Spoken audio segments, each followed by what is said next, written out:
Outfield straight up on him. No score. We're just underway in Milwaukee. Haas, the right-hander, delivers. Here's a line shot base hit to left field. He went to the opposite side and singles to left. A man on and the mound out for the Yankees in the opening inning, and Dave Winfield, the big, tall, rangy outfielder, ready to step up.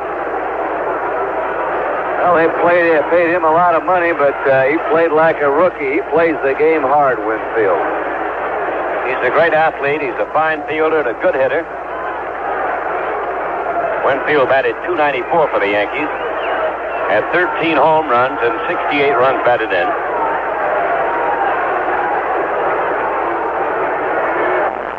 Opposition usually likes to jam him in and then go away with the breaking stuff. Man on first, Mumphrey, no score. First inning, Yanks at bat. There he goes. The pitch is a ball. Go to second. Mumphrey is out at second base. Second ball. Gatna cut him down. Neither club is a real running team. If anyone on the Yankees will run, it'll be Randolph or Mumphrey at the top of the order. And right away, they tried to test Ted Simmons, who is not known to have a great throwing arm. Well, he answered the challenge, and he threw a beautiful throw down there to Gatna, who puts the tag on the in-sliding Mumphrey. There are two out for the Yankees in the opening inning. Nobody on. Strike one pitch to Winfield. Lifted in the air to right. Molitor going back. He'll have plenty of room. He's there waiting. Makes the catch. And the Yankees are out with one hit and no runs. At the end of a half inning, New York nothing, and Milwaukee coming to bat. Chrysler Corporation introduces 1982 cars at 1981 prices. For 82, Chrysler introduces America's lowest priced 6-passenger front-wheel drive cars. Dodge Aries K-Coupe and Plymouth Reliant K-Coupe are $59.90. That's over $700 less than Chevy Citation Hatchback Coupe. For 82, Chrysler introduces America's lowest priced 5-passenger front-wheel drive cars. Dodge Omni Miser and Plymouth Horizon Miser are $54.99. That's over $700 less than Ford Escort L 4-door hatchback. For 82, Chrysler introduces America's lowest priced full-size pickup. The new Dodge Ram Miser is $58.99. That's over $600 less than Ford F-100 pickup. All prices and comparisons are based on published base sticker prices and exclude title, taxes, and destination charges. Compare. It pays to come to Dodge and Chrysler Plymouth for 1982 cars at 81 prices.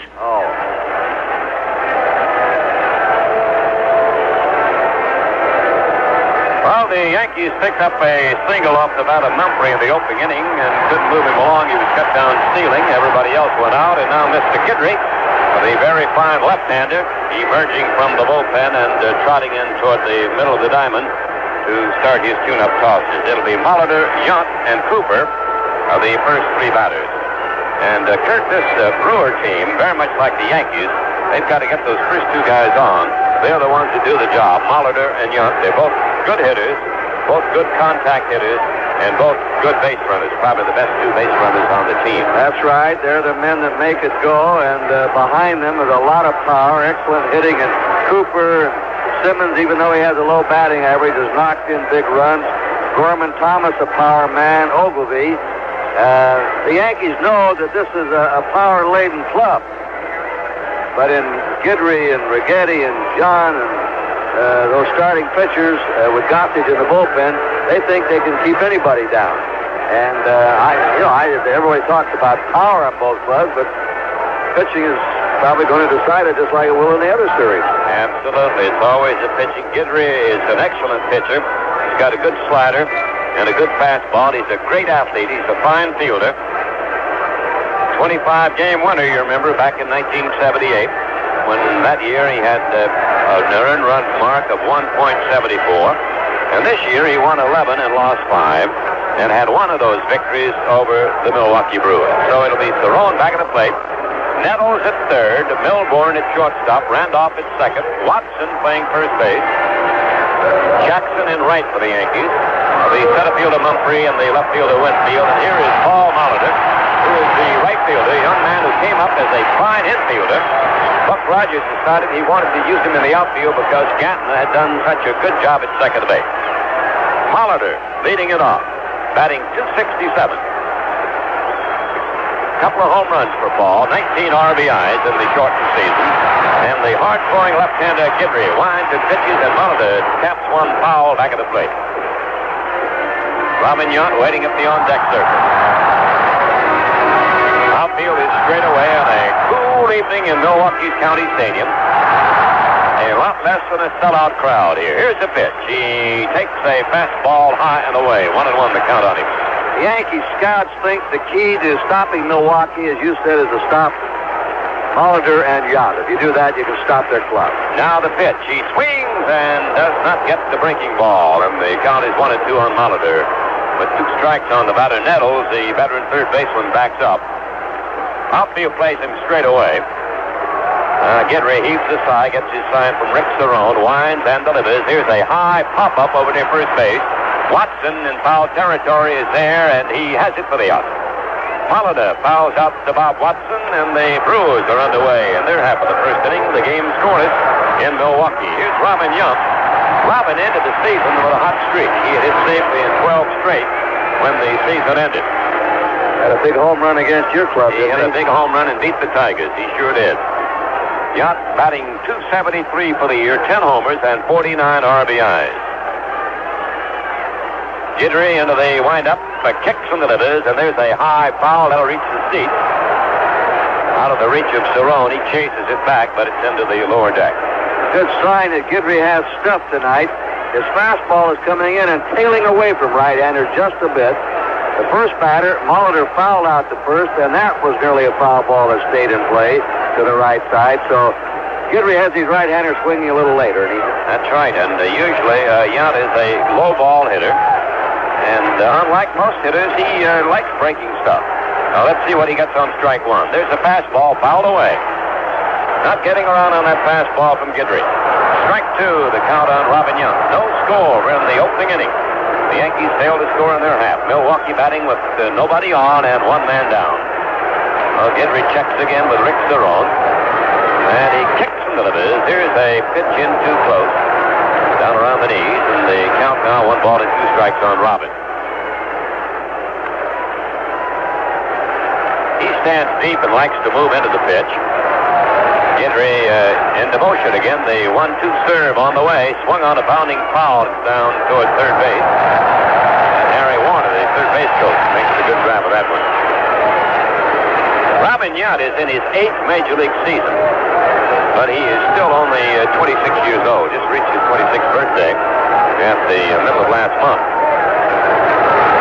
A lot of experience and a lot of talent. The 1-2 pitch on the way. Swung on and fouled. He twirled a fastball that was high outside. Guidry is a hard thrower. A lot of people don't know where he gets that speed because he's a little guy, but he's got great coordination. That's right. When he lets that ball go, he's got some real leverage behind it. Now the kick and the pitch is very high. That one got away from everybody. 2-2 on Watson. Ernie, there's been some concern by the Yankees about him, though. They wonder if he's getting to think he's a 7-inning pitcher. Well, that's always a problem. Up there in the head, you've got to have it all together. Now the 2-2 pitch to Yount is a check swing, and the ball bounces away from Cerrone. That might have been a foul. Nope, this was ball 3, 3-2.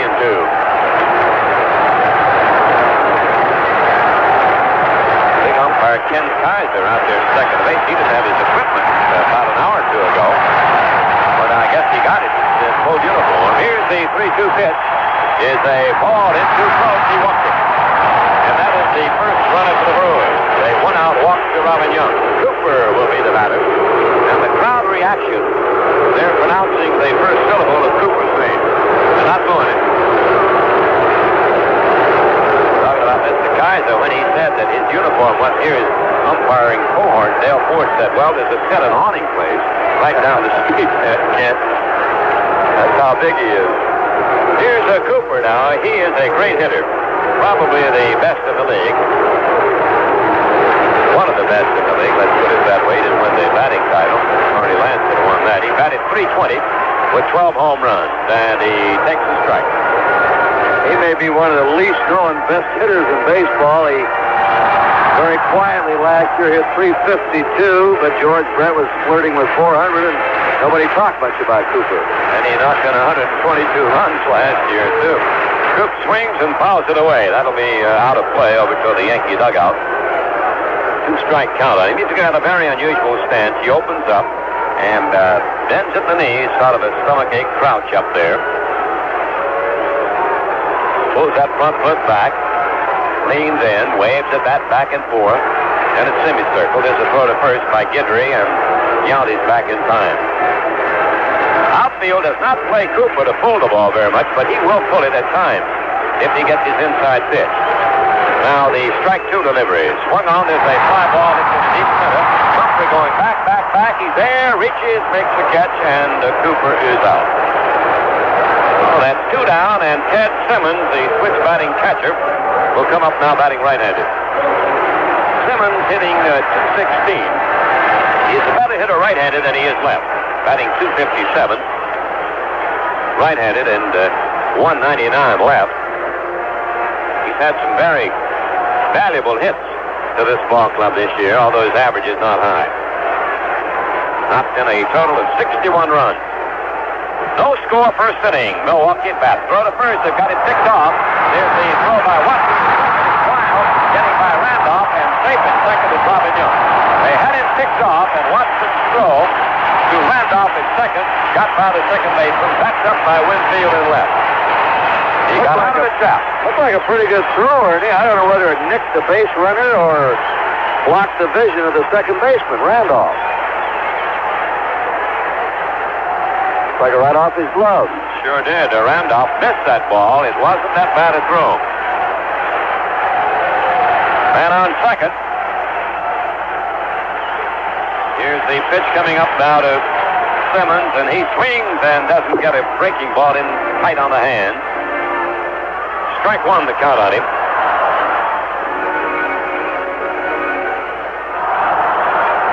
The official scorer will tell us how he scores that in a little while. Right now, there's a man on second for Milwaukee. No score first inning, 2 out. Here's a chopper foul over toward the seats. 2 strikes on Ted Simmons. Ted came here in the deal with the St. Louis Cardinals. Had some great years with the Cardinals.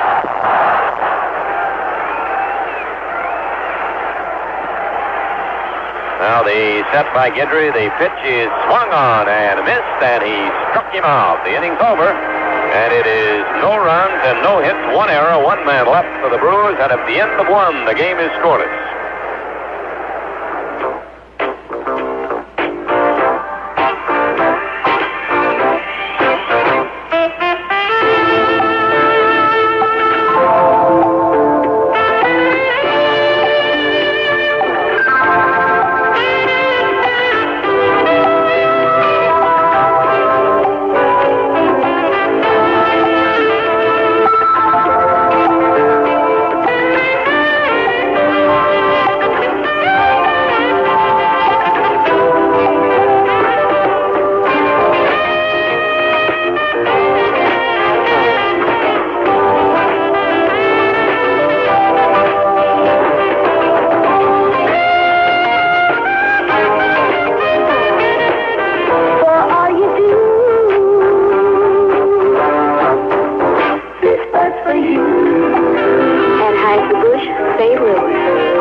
Presented by authority of Major League Baseball, intended solely for the private, non-commercial use of our audience.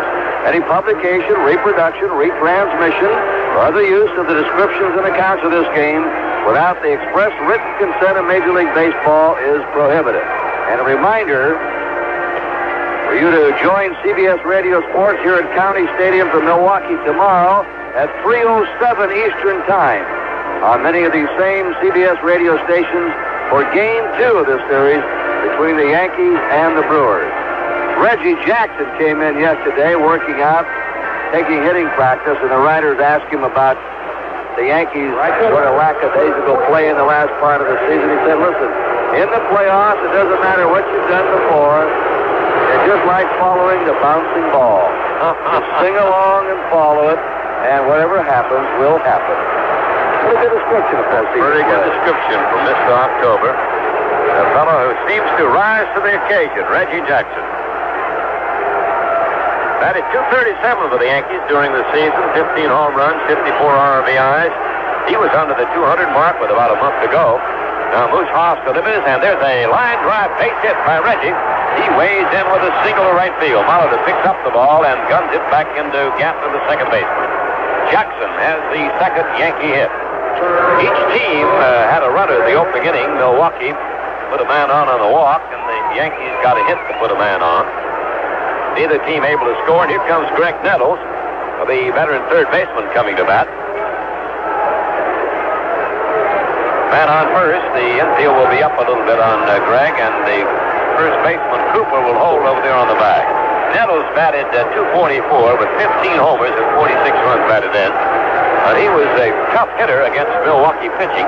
He batted .526 against the Brewers and had 10 hits, the most on the team against them, and 2 home runs. He and Jackson each had 2.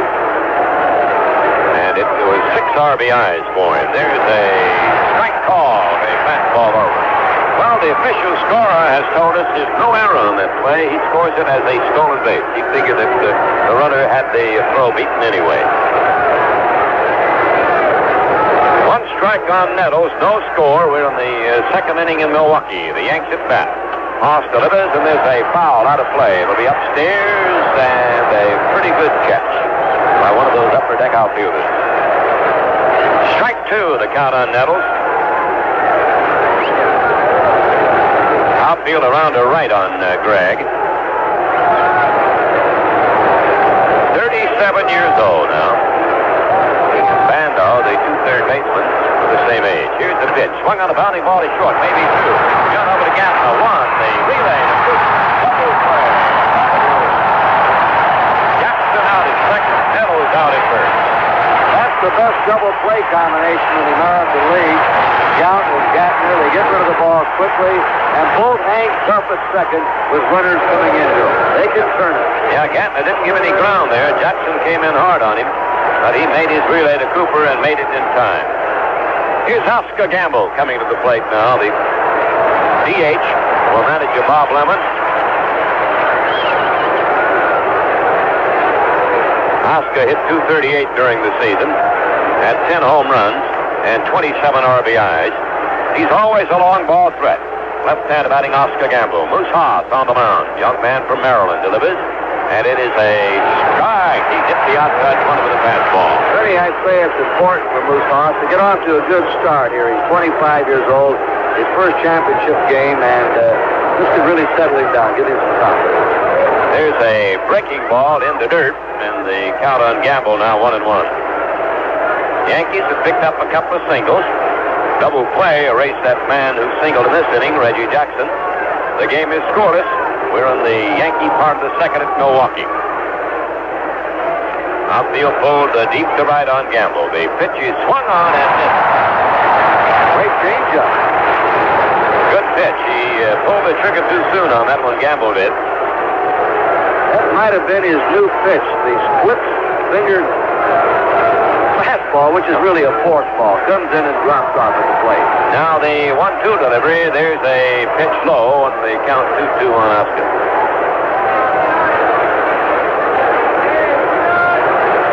Thomas, the center fielder, is a good bit over and right. Now Moose Haas checks his sign with Ted Simmons and delivers 2-2. Gamble swings. There's a looper over short, base hit. That will be the 3rd Yankee hit. 2 of them have been to the opposite field, and all 3 have been by left-hand batters. Well, here's Bob Watson. Watson was hitting well toward the end of the year, and despite the fact that Moose Haas, the pitcher for Milwaukee, is a right-hander, Bob Lemon decided to go with a right-hand batting Watson at first base instead of the left-hander Revering. Revering had a little back trouble, and also a little bat trouble. Watson, a .212 hitter, 6 home runs and 12 runs batted in. Ex-National Leaguer. Big, strong guy. Waiting at the plate, and there's a bounding ball past the glove of Gaffner, base hit. Gamble stops at second. It'll be a single for Watson, and the Yankees are kicking up their heels again. They've got 2 men on and 2 men out. That's their 3rd hit in this inning. Well, the double play looms a little large. That double play ball was hit hard right after shortstop by Nettles. And here is Larry Milbourne, who's been a great fill-in at shortstop for the Yankees. First, he was filling in for the second baseman Randolph. Then Bucky Dent was hurt, and he moved right over the next day and took over for Bucky Dent. Another switch batter. He hit .313 for the year. 1 home run and 12 RBIs. Larry batting left-handed. This is the first postseason action he's ever seen. No score. Yanks have 2 on and 2 out, and Milbourne takes the ball outside. Willie Randolph pulled a groin muscle, and that put Larry in at second base, and then Bucky Dent got hurt, and he moved to short. He choked that bat a little bit. Moose Haas to the set position, delivers. Here's a line drive to right, coming hard is Molitor. He's got it on the run, and the side retired. The Yankees hit the ball hard, but they come up empty in the run department. No runs, 3 hits, no errors, 2 are left at the end of 1.5 innings. The game is scoreless. A lot of people are drinking V8 juice these days. What about you? I drink it when I get up in the morning. How come you drink V8 in the morning? If I get up at 5:30 and you need something that's going to, hello, how are you? This is today, and you have to go to work, so you better wake up. It's a great taste, and it's good. Well, it's very refreshing for breakfast. The flavor of V8 juice is one of those kind of things that when you wake up in the morning, you know it's going to be a good day. I feel like I'm doing something healthy for myself. That's why so many people are saying, Wow, I'm going to have a V8.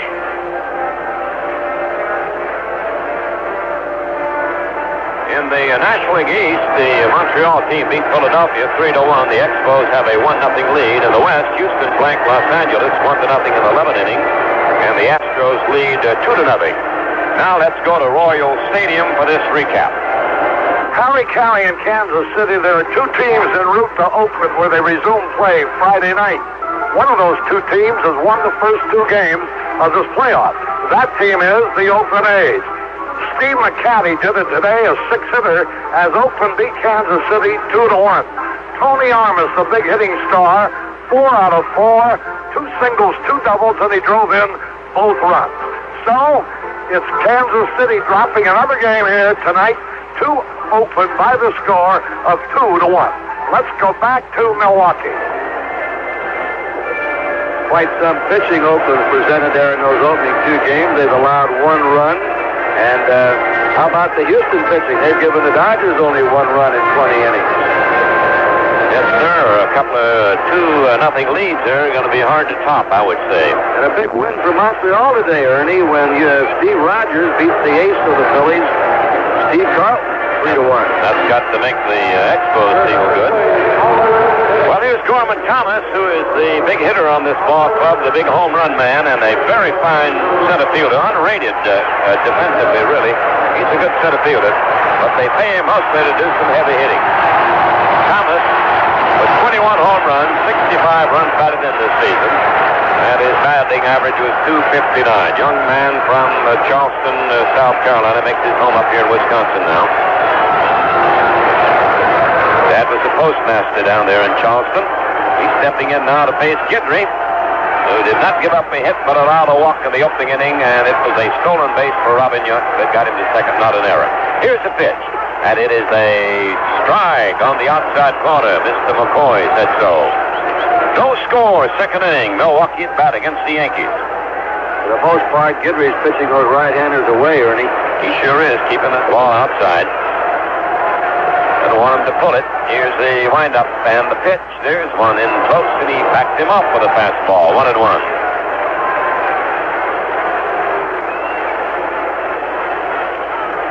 Thomas is an admitted guess hitter. A lot of the hitters guess, but they don't tell you they will, you know. And he can really hit one out of here if he guesses right. Here's the motion now by the left-hander. The pitch is swung on and fouled away up the mask of the plate umpire McCoy. Well, we have our lamp. We're looking for an honest man, and we found one. Absolutely. Steps away now, knocks some dirt out of his spikes.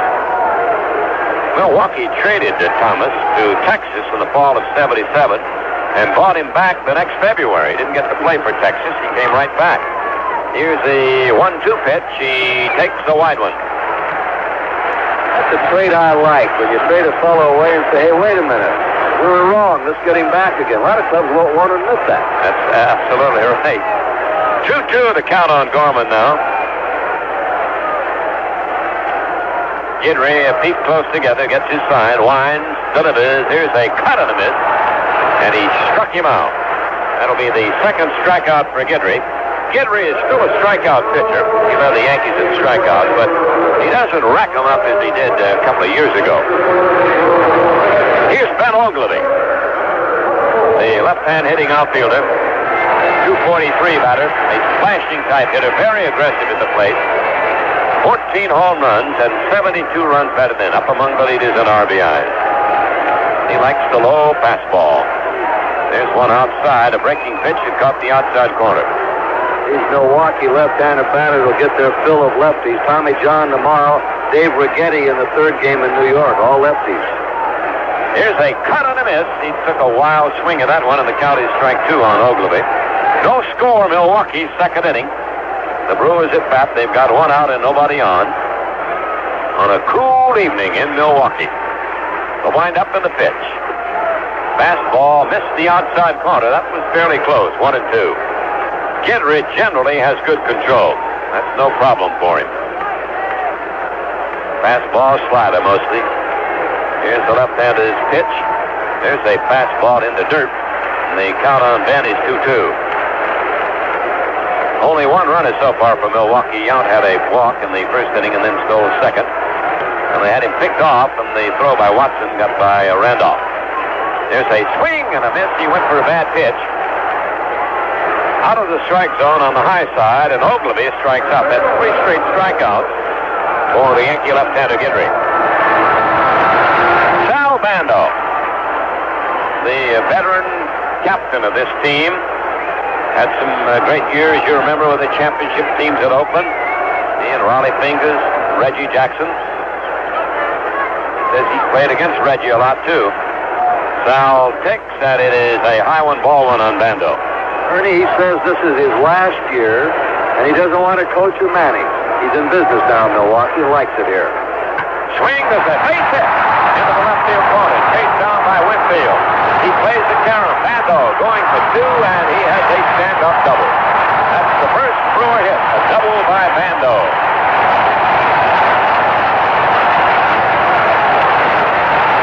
Reggie Jackson was telling me that Bando never ordered any bats. He always just double my order. And he says he's still using the Reggie Jackson model. So maybe hit that one with Reggie's bat. You talk about that club out there, Fingers and Catfish Hunter and all of them.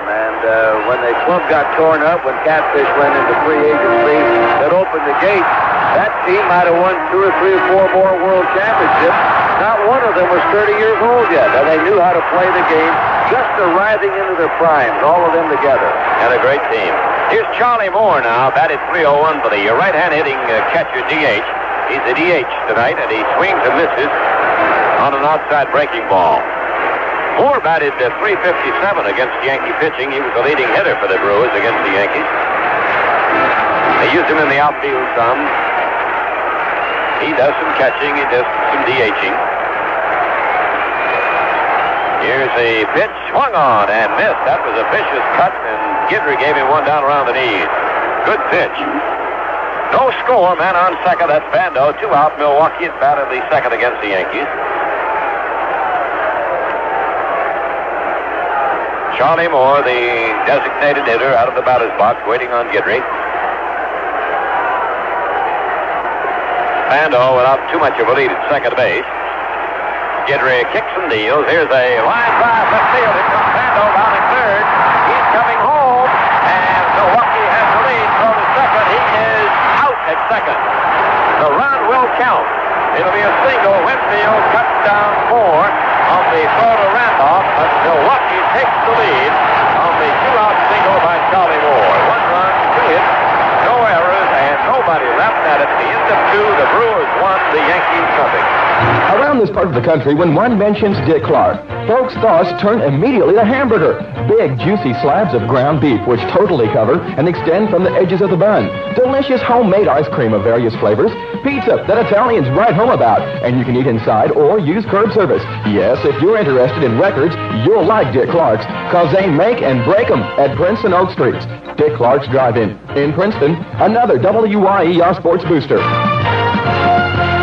The brightest ideas in the world are here today at Skelton Stereo TV Sales Back by Service at 902 North Hart Street in Princeton. See their selection of beautiful Magnavox TVs, stereos, radios, video discs, and Odyssey 2 video games. Before you buy, check our prices. And at Skelton's, we back what we sell with dependable service by licensed technicians.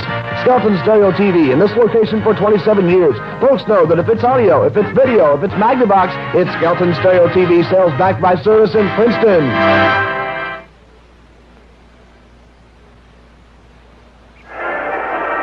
1-0 Milwaukee at the end of 2. Both clubs wanted to get an early lead and be in front. They both have those big men coming out of the bullpen, Raleigh Fingers or Guskowski, and they figure each is so good that 2 or 3 run lead going to those late innings is going to be terribly important, especially in this first game or two.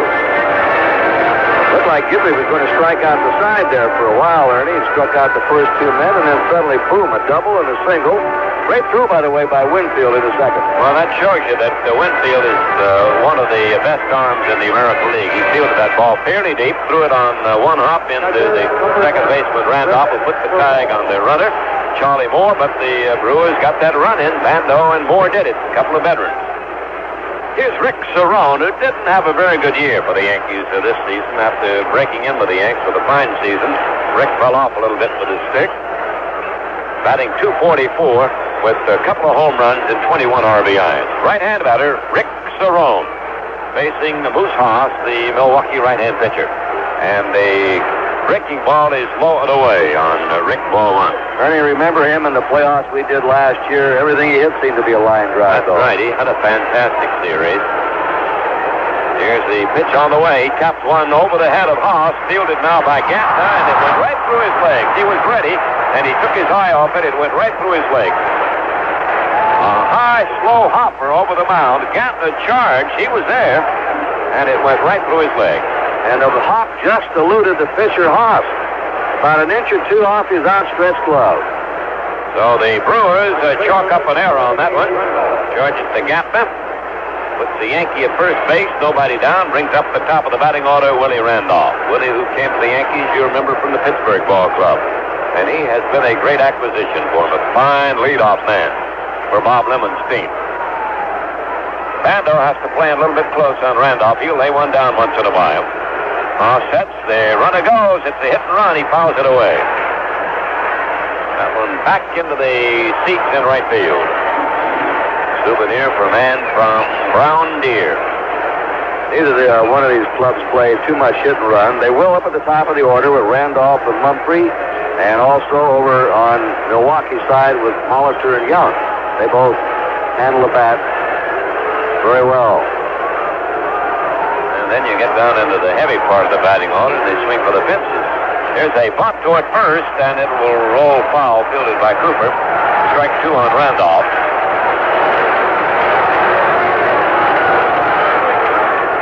Milwaukee got a run in the second inning on a 2-out double by Bando and a single by Moore. And that's the story of the game here in Milwaukee right now. 1-0, the Brewers lead the Yanks. They'll play again here tomorrow afternoon. Then head on to New York Yankee Stadium for the weekend. Moose Haas ready to go to work again. He's got a strike 2 count on Willie Randolph. Here's the set. Here's the pitch to Willie. Swing and a foul back to the screen. He spoiled the fastball toward the outside.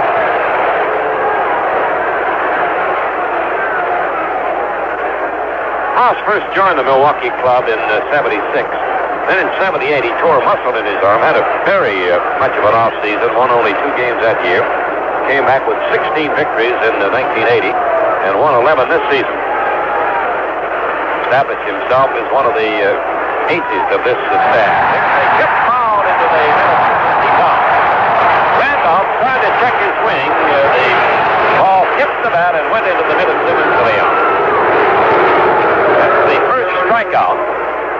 recorded by Moose Hall. Here's Mumphrey, young man who came to the Yankees from the National League and has really made a contribution. He's getting over his injury. He's still not 100%, the Yankee coaches tell me. He is a left-hand batter. Had a single his only time at bat. He went to the opposite field, slapped one to left. Throw to first to Cooper. Back in time is Rick Cerrone. The Brewers have their infield in double play. They pulled a double play in the second inning. Now there's a throw to first again, and he's back standing up. You were talking about him hurting his arm. He struck out 15 at Yankee Stadium.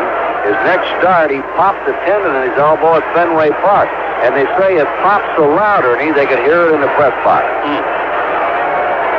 Heard Stephen talk about it. Right. Here's another throw to first. Cerrone is back.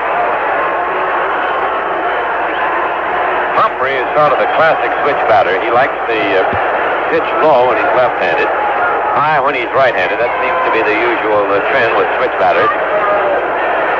Oh, they mix him up and try to pitch him outside a lot. Here's the pitch, and he takes a fastball on the outside corner, strike one.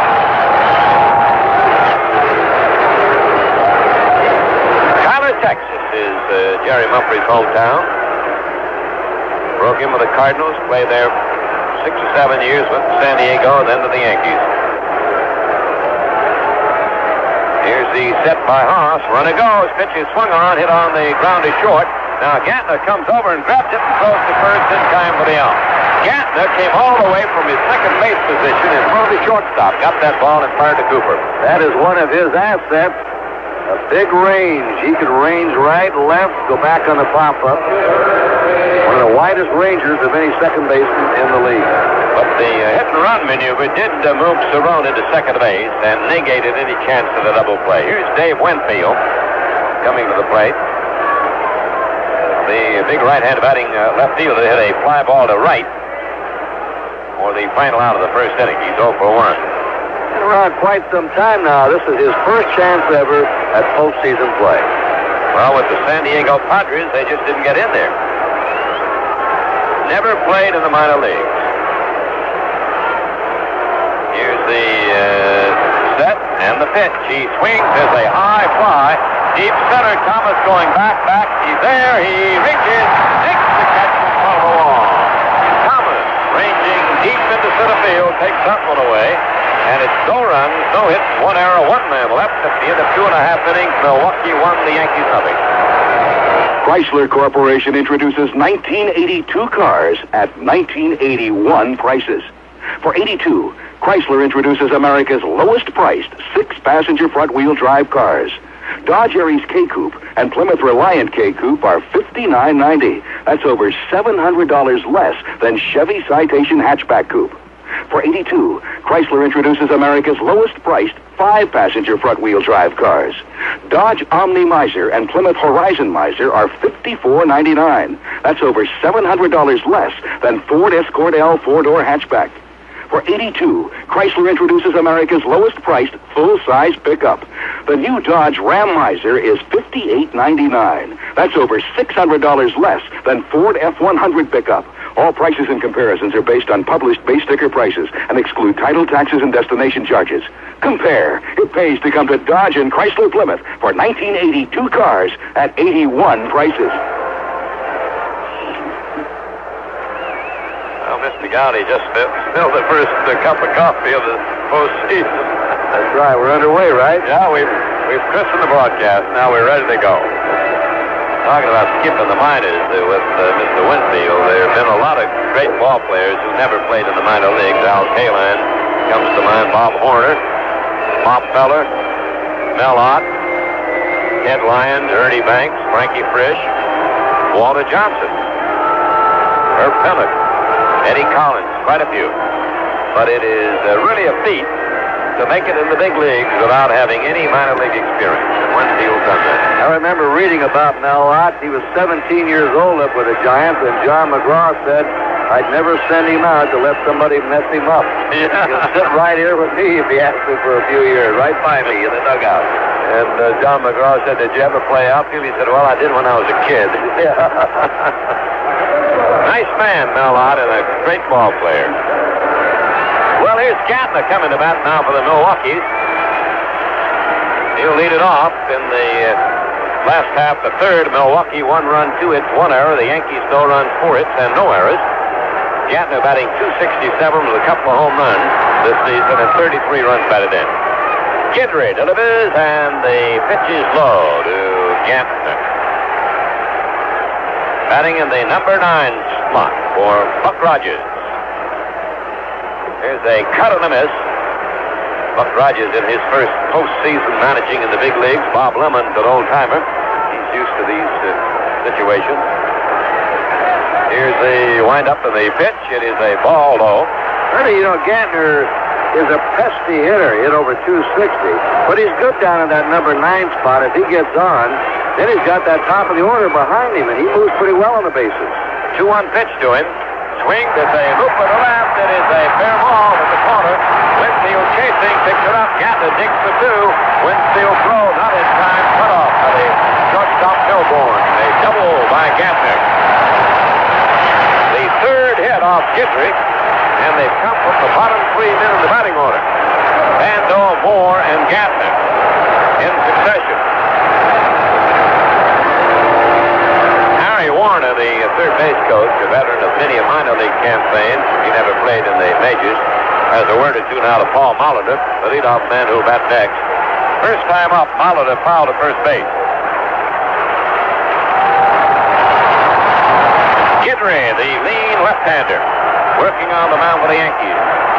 Milwaukee leads 1-0 in the third.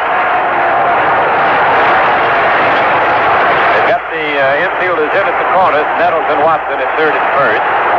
Gantner trying to get a lead at second base. Guidry sets and deals. Here's a pitch that is in for a strike. He started the mark and didn't go for it. And Larry McCoy said it hit the strike zone.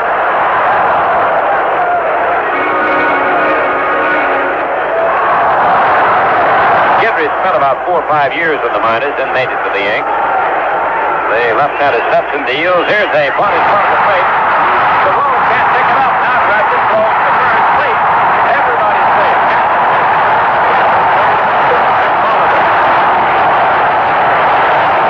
The ball capped right in front of the plate, and Cerrone couldn't pick it up.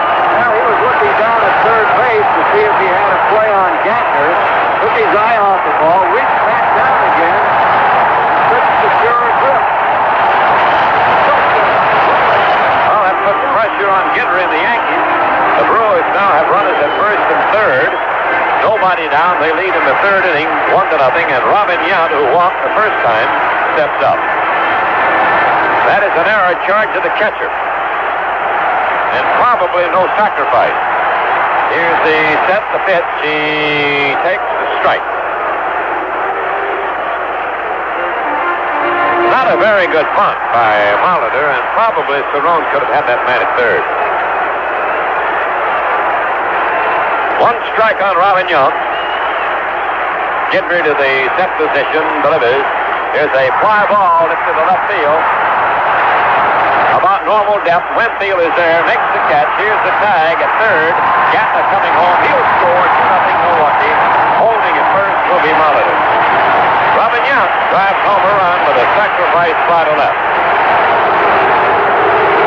Let's pause 5 seconds. The stations to identify themselves on the CBS radio network. This is WYR-FM Mount Carmel. It's 8 o'clock.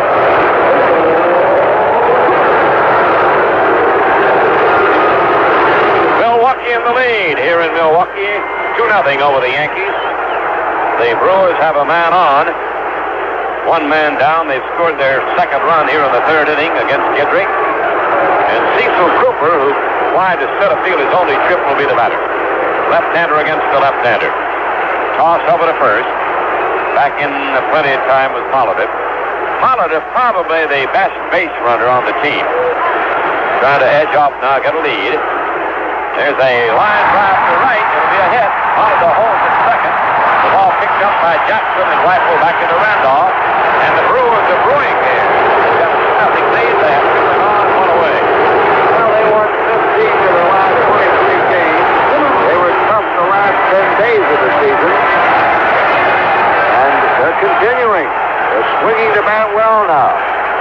had 3 hits in the last 2 innings. Here's Simmons, the switch batting catcher, stepping in now.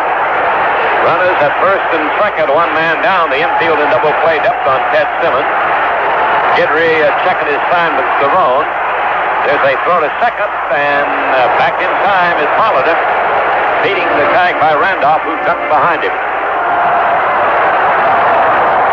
Simmons struck out in the first inning.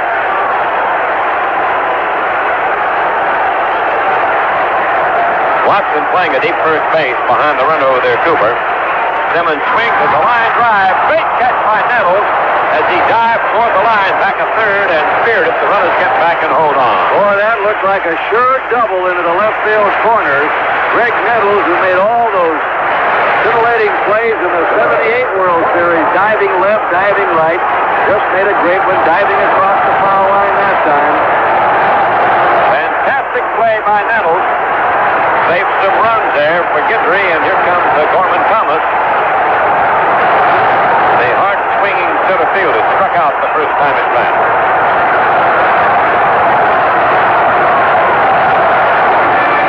2 runs, 4 hits, 1 error for Milwaukee. The Yankees have no runs, 4 hits, and 1 error. Ernie Nettles may be 37, but it looks like he still has those quick reflexes. He sure picked that one off beautifully. Here's Thomas. 2 men on, 2 men out. Guidry sets and deals. It is a high one, ball 1, and Cerrone wants the conference. The Yankee catcher going out to talk with Guidry.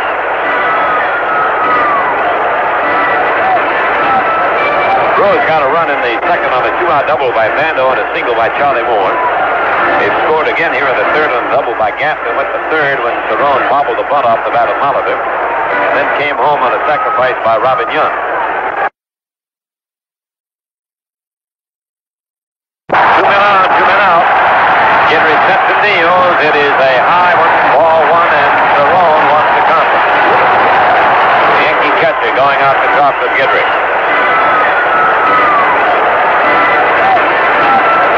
Rose got a run in the second on a 2-out double by Bando and a single by Charlie Moore. They scored again here in the third on a double by Gaff and went to third when Cerrone bobbled the bunt off the bat of Molitor. Then came home on a sacrifice by Robin Young. Cooper then followed with a single, and the Simmons line to Nettles. That's where we are now.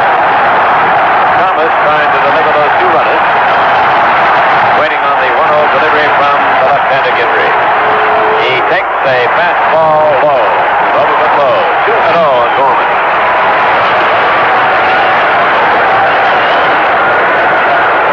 Ogilvy waits at the on-deck circle. Infield back now with 2 out and 2 on. He can play a ground ball at any base in this situation. 2-0 Milwaukee in the third. Thomas takes. It is a strike on the inside corner. That was a slider.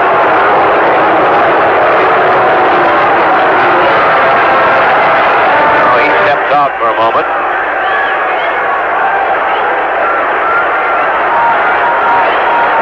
Ron Hansen, the third base coach, yelling something over to Cooper, who's got a short lead off the bag at first. Molitor down the line from second. Not much of a lead for him either. Time called at the plate. Now Thomas back in the batter's box to wait on Guidry.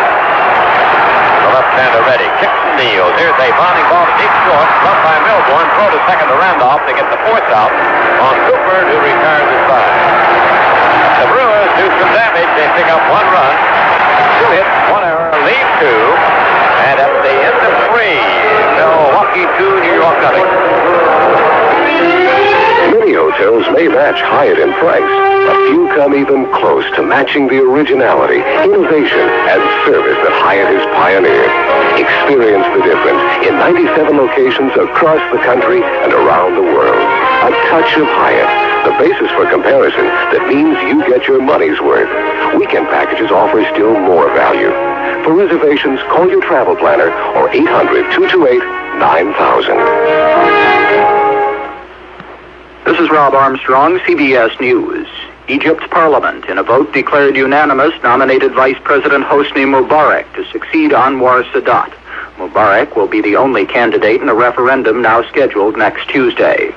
Anwar Sadat will be buried on Saturday. Former Presidents Nixon, Ford, and Carter will be part of the U.S. delegation. President Reagan and Vice President Bush will not attend for security reasons. Egypt announced today that Sadat's assassins were 3 civilians and an army lieutenant, not part of any organized military action, according to Egypt's defense minister. And the House and Senate today voted to give members of the U.S. Armed Forces a pay raise, up to 17%. This is Rob Armstrong, CBS News. Reggie Jackson will lead it off now for the Yankees in their 4th inning. Jackson, Nettles, and Gamble, the middle part of the batting order against the right-hander Moose Haas. So far has blanked them despite the fact that the Yankees have picked up 4 hits. Double play killed off their chances in the 2nd inning. I asked Reggie what he was going to do about his free agency. He's a free agent at the end of this season. He said, right now, Kurt, this series, hope the next one, then the World Series, and then I'll let the chips fall where they may. I just want to win and have some good playoff series. I'm not going to think about it till it's all over. Well, the left-hand batter steps in now to face the right-hander Moose Haas as the 4th inning gets started. 2-0, the Milwaukee Brewers lead it. Here's a check swing by Reggie. Did he go or didn't he go? Well, umpire McCoy says he did not. It'll be a ball. Ball 1.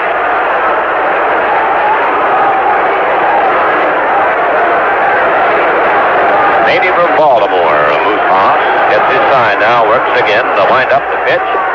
High fastball out of the strike zone. The count is 2-0 on Jackson.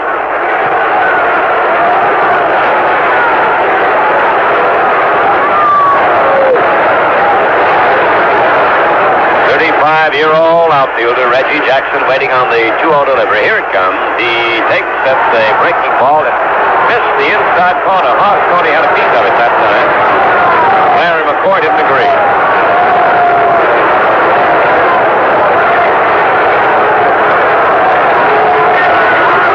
Here's the motion by the Moose. He deals, and it is a strike call. He got the outside corner.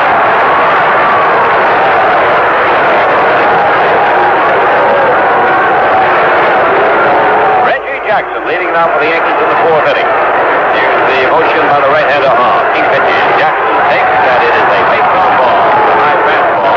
Bumped him. Ran on for the Yanks. They get their leadoff man on the base-on ball. They receive for Moose Haas.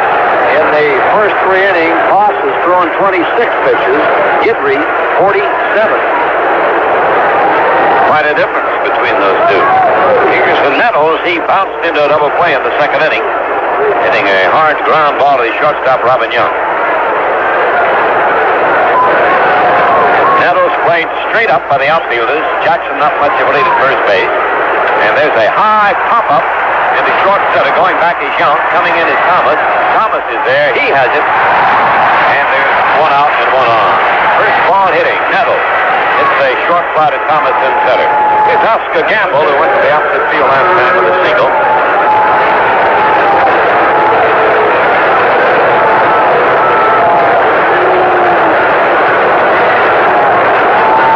Oscar taking his time, takes a big practice cut. He likes to be aggressive up there at the plate. He takes a big swing. Haas looks over to first. Cooper not holding directly on the bag with Jackson. Bando wide of third and backs up a little bit now. He's fairly deep for a left-hand hitter. Here's the set. Here's the pitch. And it is a breaking ball that hits the target. Strike 1 called on Gamble.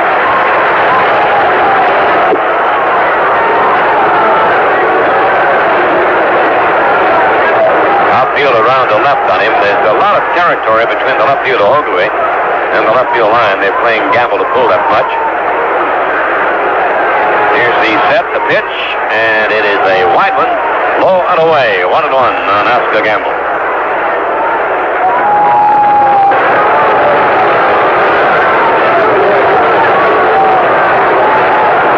He hits out of a severe crouch, too, almost like Cooper, although he doesn't pull his foot around and face the pitcher quite as much.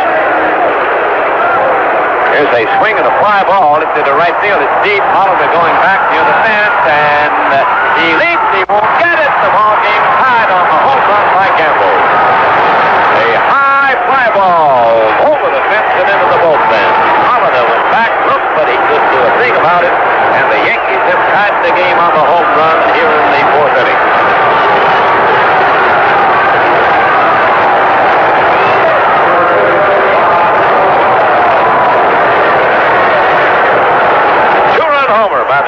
chops to Gamble. Ties it up. Well, that pitch was right down the middle. Perfect for Gamble. Next Monday night, October 12th, Jack Buck, Hank Stram will be in Buffalo. Bills take on the Miami Dolphins. So here on the CBS Radio Network station. Here's Bob Watson now, another long ball hitter. He fouls this one off, and they got him strike one. Well, the old Yankee like this struck with traditional suddenness here in this fourth inning. A two-run homer by Gamble to tie it up quick. The windup by Moose Haas. He pitches. It is a fastball outside 1-1. It's 315 down each line here in County Stadium. 362 to left and right. Then 392 in the power alleys and 402 to straightaway center. Here's a line shot base hit over second base. Watson weighs in with a single. He's on now with one man down. The game tied 2-2. The batter will be Larry Milbourne. Watson had an off year with the bat. Now he's 2 for 2 in the opening game of this first postseason series. And they're coming out now talking to young Moose Haas.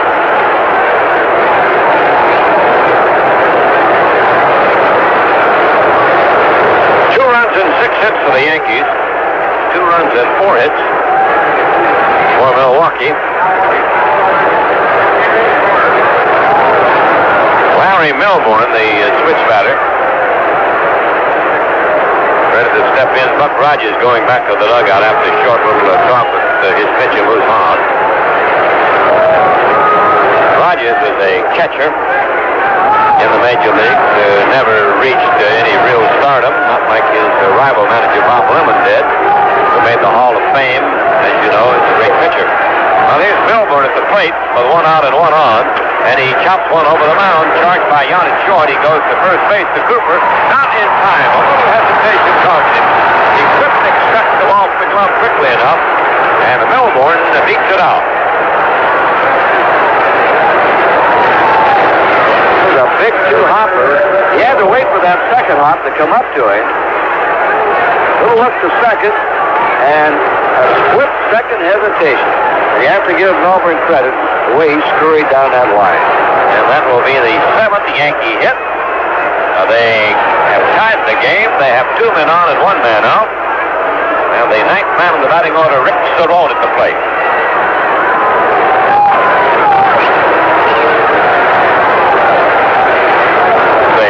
Ball low. Cerrone hit a hopper over the mound the only time he's batted. The ball that Gantner charged, and then it went right through his legs out there at second base. So he's 0 for 1. He was safe on the error. 2-2 tie. Yanks batting in the 4th inning at Milwaukee. There's a fastball in for a strike. Grabs the inside corner with that one, and the count even 1-1. Outfield straight up on Rick Cerrone, young man from Jersey. Bando has pulled over near the line, playing a deep third. 1-1 pitch. He takes a breaking pitch low. 2-1 the count on Rick. Well, there have been 11 hits in this game. 7 for the Yankees, 4 for the Brewers. The runs are even 2 apiece.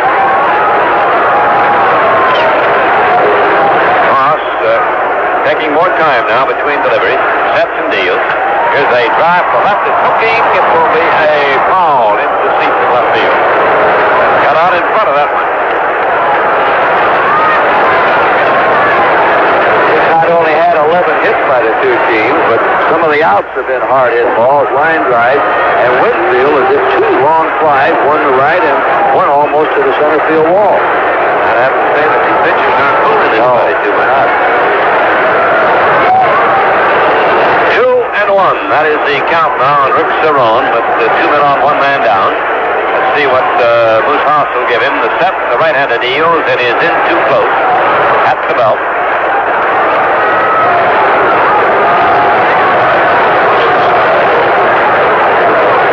They're checking the count now, and it is a 3-2 count. Cerrone is fat. Let's see what the runners will do with 1 away. They're edging off a little bit.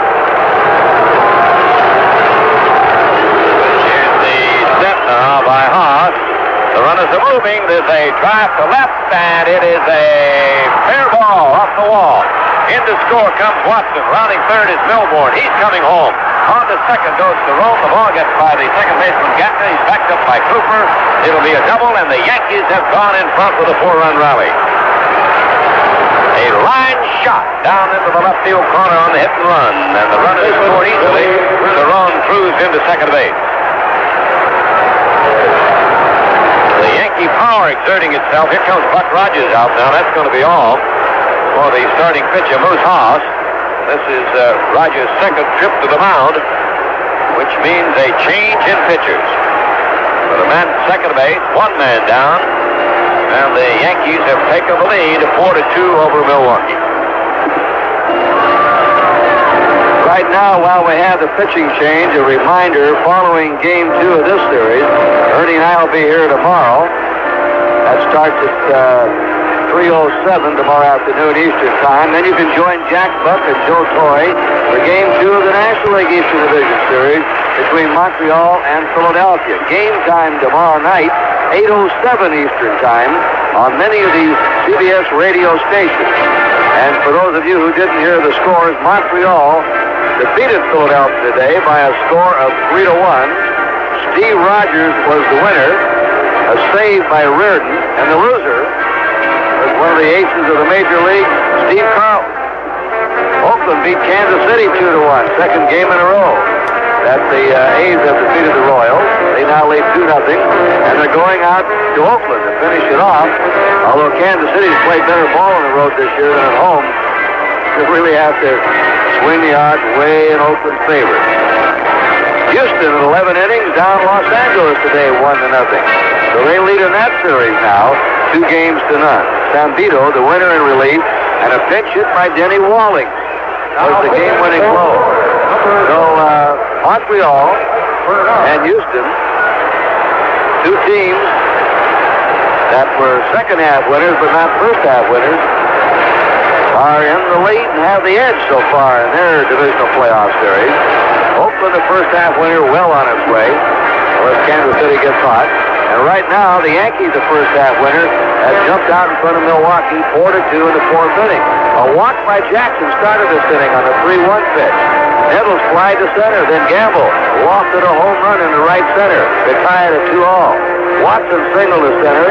Milbourne beat out an infield hit, and Cerrone has just doubled to the left field corner to drive in 2. Well, now, Ernie, let's see who's in here. That's a young man named Dwight Bernard. He came up from Vancouver at the end of the season and worked only 5 innings. I gave up a couple of runs and walked 6. He didn't have any won-and-loss record. As a matter of fact, Bernard didn't even know he would make the division playoff. He was in the parking lot, headed home. He and his wife were going back to Illinois, and he stopped and autographed some programs with some youngsters. The clubhouse boy came running out and said, Buck Rogers wants to talk to you. And Rogers said, you got to stick around here. You're going to be in the division playoffs. And here he is pitching in the very first game in relief of Moose Haas. This is Dwight Bernard, Bernard, from Belle Reve, Illinois, born in Mount Vernon, Illinois, and pitched most of the year at Vancouver. The two doubts about the Brewers in this playoff, their starting pitcher, the depth of it, Vukovic, everybody thinks will do all right for himself. And the second doubt is the middle inning pitching of Milwaukee. They know where they are in that bullpen with fingers, but it's these middlemen who have to come in and hold them that there's some doubts about. We'll see how Bernard does. And Willie Randolph will be the first Yankee batter to test him. He takes a very wide breaking ball, ball 1. Bernard was with the Mets. He started out in the Mets system, was at Tidewater for quite a few years, came up to the Mets in '78, and was with them off and on for a couple of years. Randolph, the leadoff man, is 0 for 2 for the Yanks tonight. And the right-hand batter takes another wide breaking ball, 2-0 to count on Willie. So Moose Haas went 3 1/3 innings, allowed 4 runs and 8 hits. He's responsible for the man out there at second base. He threw 45 pitches while he was in there. Walked 1 and struck out 1. And the Yanks have gone in front with a 4-run surge in the fourth inning, 4-2. Here's the pitch. Randolph swings and rolls one toward shortstop. Robin Yount gloves it, throw to first to Cooper, got him, and holding it second is Cerrone. Good play by Robin Yount. He makes that play very well, Kurt. The ball hit slowly, but he can handle it. That's a tough play for the shortstop. He has to come fast and then reach down and make the across the body off balance throw. And he has something on that throw. Here's Humphrey, the switch batting center fielder who singled and bounced to second in his 2 turns against the starting pitcher Haas. Now faces Dwight Bernard.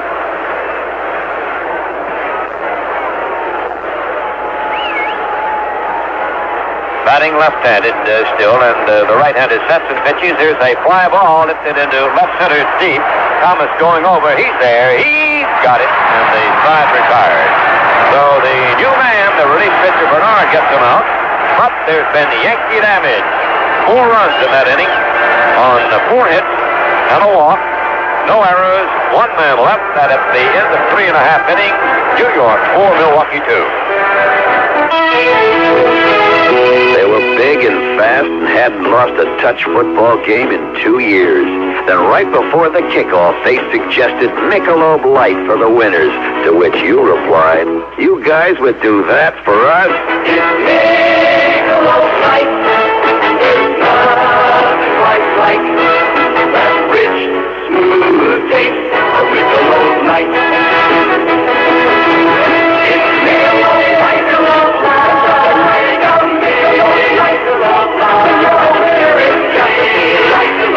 Your team did it. You battled them right down to that last and longest yard. For pride? Well, maybe, but mostly for the rich, smooth taste of Michelob Light. Here's to the winners. Michelob Light. Compare the taste to anything you like. Anheuser-Busch, St. Louis. Kurt Gowdy's here. My name's Ernie Harwell. We're in Milwaukee's County Stadium. Going into the last half of the 4th inning. The Brewers coming about against Guidry, the Yankee left-hander. And the Yankees have the lead, 4-2. The Brewers had a 2-0 lead at the end of 3, and now the Yankees have a 2-run lead at the end of 3 1/2. Since they punched in 4 runs, 2 of them on a home run by Gamble, and 2 on a double by Rick Cerrone. The bottom part of the batting order rising up and shelling Blue Cross from the mound. Well, here's Phil Ogleman to try to get it started for the Brewers. He has been to bat 1 time against Guidry, and he fanned that only trip. 47 degrees at the game time. It's probably cooled off a little since then. The left-hander Guidry winds and pitches, and Banana Ben Oakley takes the ball outside. Ball 1. Bando will bat next, and then Charlie Moore. Guidry winds and deals. There's a check swing on a breaking pitch, the slider. Got the outside corner on Oakley, 1-1. Here's the motion, the 1-1 delivery. Tapper fouled it down to Ron Hansen. He makes a nice pickup. Guidry, one of the best exponents of the slider, a pitch that was said to have been invented by George Ewell, the old Cleveland Indian pitcher. Some people say George Playholder, who used to pitch for the old St. Louis Brownies. Another variation of the breaking pitch. Now the 1-2 serve to Oakley is swung on. There's a high foul fly to reach the seats down into the right field corner. Oakley, remember, got his start with Boston and came to the Tigers. He was traded to Milwaukee for Jim Slayton. Jim went free agent and came back to Milwaukee. And he's in the bullpen tonight, Slayton is. He's one of the long relievers. Here's the 1-2 pitch to Oakley. It is a ball outside on a check swing. 2-2 the count on him. 4 runs, 8 hits, 1 error for the Yanks. Milwaukee, 2 runs, 4 hits, and 1 error. Swing and a miss. He pulled him with a fastball. He set him up for that one. Jammed him on the inside and struck him out. Second time that Oakley has gone down swinging. It's the 4th strikeout for Guidry. Here's Bando, who doubled in the second with 2 out and scored the first run of the game, coming home on a single by Charlie Moore. 4-2, Yankees in the lead in the 4th. Bando takes a tentative swing, and he misses. Strike 1. Now very proud of his younger brother, Chris, who's now with the Cleveland team. Here's the strike one pitch. It is a changeup that floats in high from Guidry. 1-1. Guidry generally doesn't take a lot of time between pitches. Now he winds and comes right back with a fastball. It's a strike in the outside corner. 1 ball and 2 strikes on down. Bando's been in the pro ranks since 1965. Takes a ball in close. He checked his swing. Cerrone asking McCoy to check with Dale Ford, the umpire first. He said, nope, he didn't go across. 2-2 on Bando. Guidry deals again. There's a cut and a miss. He fooled him with a breaking ball. Guidry going to the strikeout pitch now. He's racked up 5 strikeouts. Here's Charlie Moore with a single and 1 turn at bat. You know what Guidry's come up with really helped him. He doesn't quite have that fastball of 2 or 3 years ago, but now he takes something off his curveball. He's got a fast curve and a slow curve. Just get him off the pace a little bit. Sometimes that'll do it. Swing and a foul upstairs off the bat of Charlie Moore. He lost his bat that time. He is the DH. Something they don't have in the National League. It's ironic, though, that the DH was suggested by the National League president, John Heidler, back in 1928. They turned him down. There's a cut and a miss by Charlie Moore. He tried to chop that ball toward right, but without success. 4-2, Yankees lead the Brewers. We're in the 4th inning. The Brewers at bat, bases empty, 2 down. Guidry deals. There's a bounding ball, deep third, under the glove of Nettles, and on into left field. Nettles got over there, and then the ball didn't come up and hopped the way he thought it did. It scooted under his glove. That will be the 5th hit for the Brewers. Tough play, but you've seen Nettles handle that one a lot of times.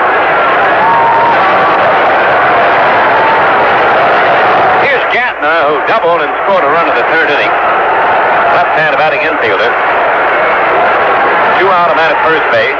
And he cuts and misses on the slider. Strike 1, the count on him.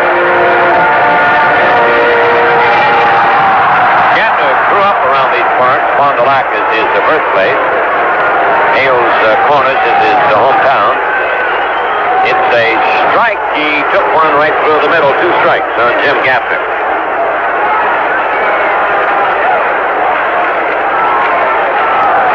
Charlie Moore has 2 for 2. There's a bounding ball towards second. Randolph has an easy play, flips it over to Watson, and the side out for the Brewers. No runs, 1 hit, no errors, and a man left. At the end of 4 in Milwaukee, the Yankees 4, the Brewers 2. Where's the what? The push buttons on his Delco car radio.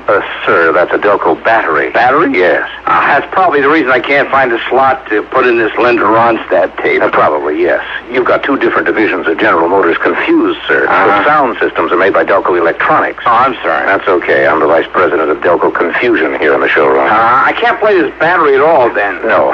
Where did you get it? I pulled it out of that Z28. I see. One with the hood up. Let's put it back. Okay. There we are.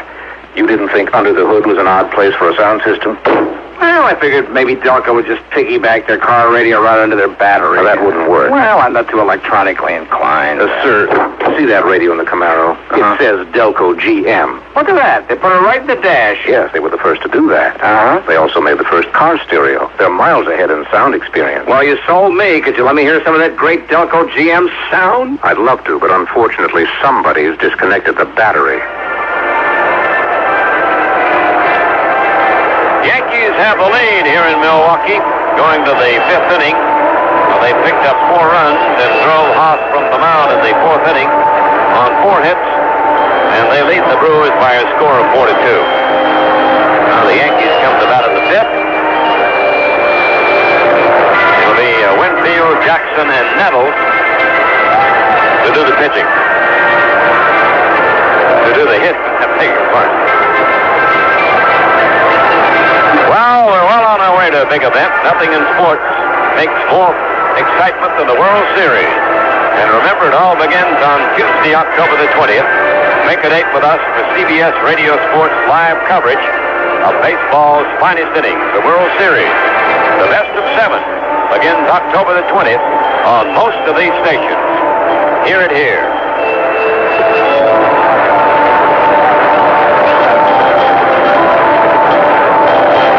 Bob McClure, the left-hander, takes over now to do the pitching for Milwaukee. That means that the second pitcher, Bernard, worked to only 2 batters. Retired each one of them. He goes 2/3 of an inning, allowed no runs and no hits, didn't walk anybody, and didn't strike out anybody. McClure worked only 7 2/3 innings. He was on the disabled list most of the season. He had no won-and-loss record. Young man who started with the Kansas City Ball Club. That was back in 1975 and 1976. Traded to Milwaukee, and he's been here since 1977. Walnut Creek, California. McClure's hometown, and he'll be facing Winfield. Winfield is flied out twice, once to right and once to center.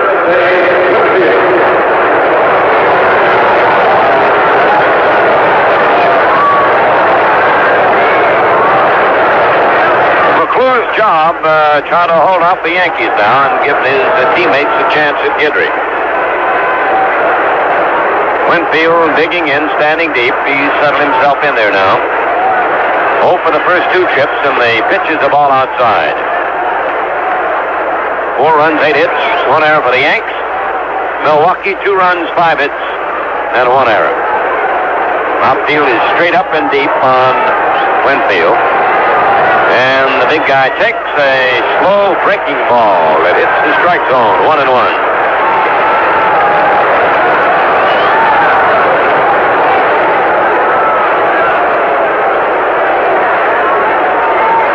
McClure checks his sign with his catcher Simmons. Delivers. There's a bounding ball to left. The base hit past the glove of the third baseman Vando. And Winfield weighs in with his first hit. The Yankees have had a hit in every inning except the third. They got a man on an error in that inning. And now McClure will be facing Reggie Jackson. Got the infield and double play depth on Reggie. So they've been 3 pitches now for the Brewers. Moose Haw started. Bernard in the 4th. McClure here in the 5th inning. Winfield getting a pretty good lead at first base. And Reggie takes a breaking ball high and away, ball 1.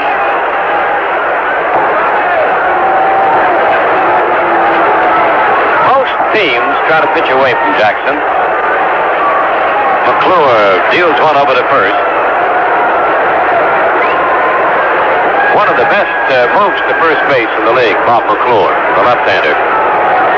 Winfield had better not venture off too far. Here's the set. The pitch is a curve. It is in there for a strike call on Reggie. 1-1. Milwaukee scored first. They got a run in the second and added 1 in the third. They led 2-0 at the end of 3. The Yankees roared in with 4 in the 4th inning. On a 2-run homer by Gamble to tie the game, and a 2-run double by Cerrone direct the tie. And that's where it is now in the 5th inning. New York 4, Milwaukee 2. Jackson digging and waiting. McClure sets and pitches. Here's a high fly ball. Lifted to right, not very deep. Hollander is there, waiting, comes in, puts it away, and Winfield holds at first base. 1 on and 1 out. That will bring up Greg Nettles, who's bounced into a double play and find himself.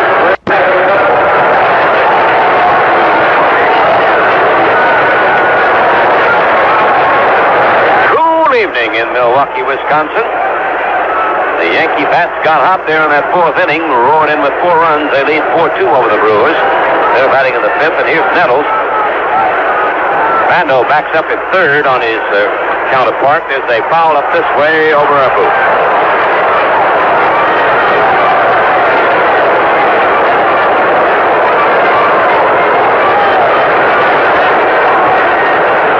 Runs, 9 hits for New York. They've made 1 error. The Brewers have 2 runs, 5 hits, and they've made 1 error. Winfield trying to lengthen his lead at first base. Cooper holds on the bag with him. Here's a cut in the miss by Nettles on a rather high fastball. Nettles is a great slow hitter. And that porch in Yankee Stadium just suits him fine. Jackson was kidding him at the batting cage. He is the all-time home run hitter for third baseman in the American League. But he's a long ways from that over 500 by Eddie Matthews. Yeah. There's a fastball outside, 1-2. Nettles said, yeah, I'm 37 now. I don't believe I'll catch you. He has 265 home runs for third baseman, passing Brooks Robinson. Here's the set now by McClure. The pitch is fouled away. He reached out on the fastball and hit it late in the seats. 1-2. Minnesota Twins had Nettles the first shot at him, and they let him go. They said he couldn't play third base and he couldn't hit left-handed. He had another third baseman, I remember, named Reggie Smith. Right.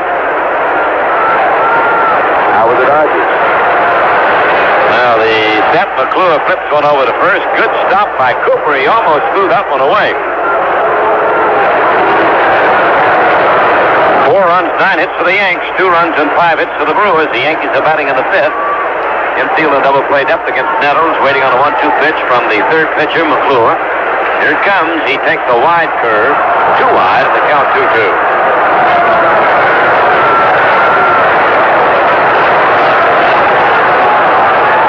Nettles wants a little baseball inspection by umpire McCoy. He reminds everybody about the count. It's 2-2 on Craig. Fastball slider pitcher mostly. McClure. He sets, holds it at the belt, and delivers. Here's a ball hit into left of the field. Digging hard. Thomas makes the catch on the run. Winfield retreats and holds it first. Thomas with a good jump picked up the ball. Oscar Gamble is the villain tonight. Muscular melodrama as far as the Brewer fans are concerned. One of the villains, he had a 2-run homer in the 4th inning to tie the game. His second hit in 2 trips. He's 2 for 2. Much traveled outfielder. He is the DH tonight for Bob Lemon's team. Yanks lead it 4-2. They've got a man on and 2 down.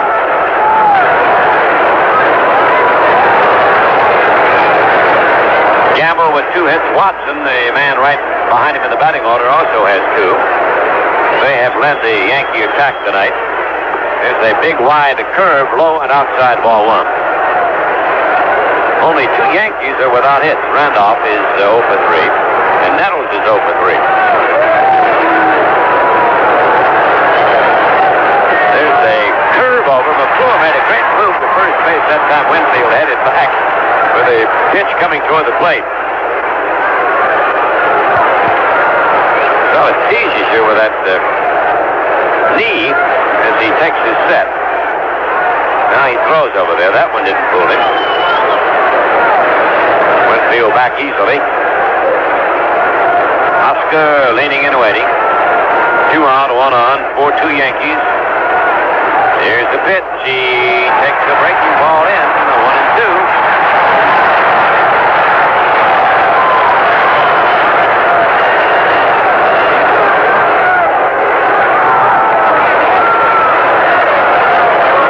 See what McClure will give him. Winfield a little cautious, not going anywhere. The big curve bends it back, but it's too much inside.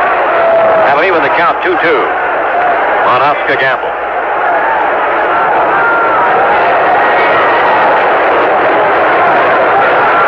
The Milwaukee crowd's not had much to cheer about since the Heroes got a run in the 3rd. Here's the set. He's going to throw to first. Winfield bounces back easily. Watson is waiting on deck for the New Yorkers. Now Bando is wide of the bag at 3rd and fairly deep. Here's the 2-2 pitch to Gamble. Swing, there's a line drive to right. Hollander is there. He gloves it. The drive retired. The Yankees got a leadoff single by Winfield, and that's all. No runs, 1 hit, no errors, and 1 man left. At the end of 4.5 innings, it is New York 4, the Brewers 2. America needs energy, but not from foreign shores. All we need is here at home, outside our own back door. Americans know what it takes, they know now's the time. Look to their cold people working hard, and that's fine. We can do the job, America, let's all take the lead. We can do the job, America, oh, let's work. Max Cole, can do. The Spindler Special Shop features formal wear for the groom and groomsman. From Top Hat Formal Wear is featured in Brides and Modern Brides magazines, including the popular Western Tux. Spindler's also has wedding accessories from napkins and matches to cake tops and unity candles, 25th and 50th anniversary items, and advertising specialties from bumper stickers to balloons. Spindler's is open 6 days a week and Sundays and evenings by appointment. The Spindler Special Shop, 405 West Street in Hopstock.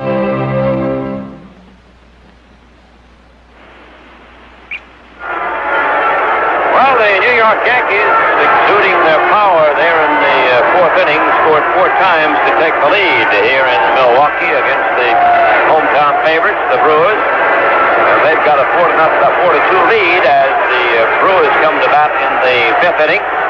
It'll be Molitor, Robin Yount, Cecil Cooper to face Guidry, the Yankee left-hander. Gone all the way, gave up a run at the second, a run at the third, and he's allowed 5 hits. Now, my pleasure to turn it over to a gentleman that you all know. He's done it all in sports announcing, Mr. Kurt Gowdy. Thank you very much, Ernie Harwell. The top of the Milwaukee batting order, last of the fifth inning. Molitor, Yount, Cooper. Yankees on top, 4-2. Milwaukee had single runs in the second and third. The Yankees bunched their runs, 4 in the fourth. Molitor is fouled out and reached on an error.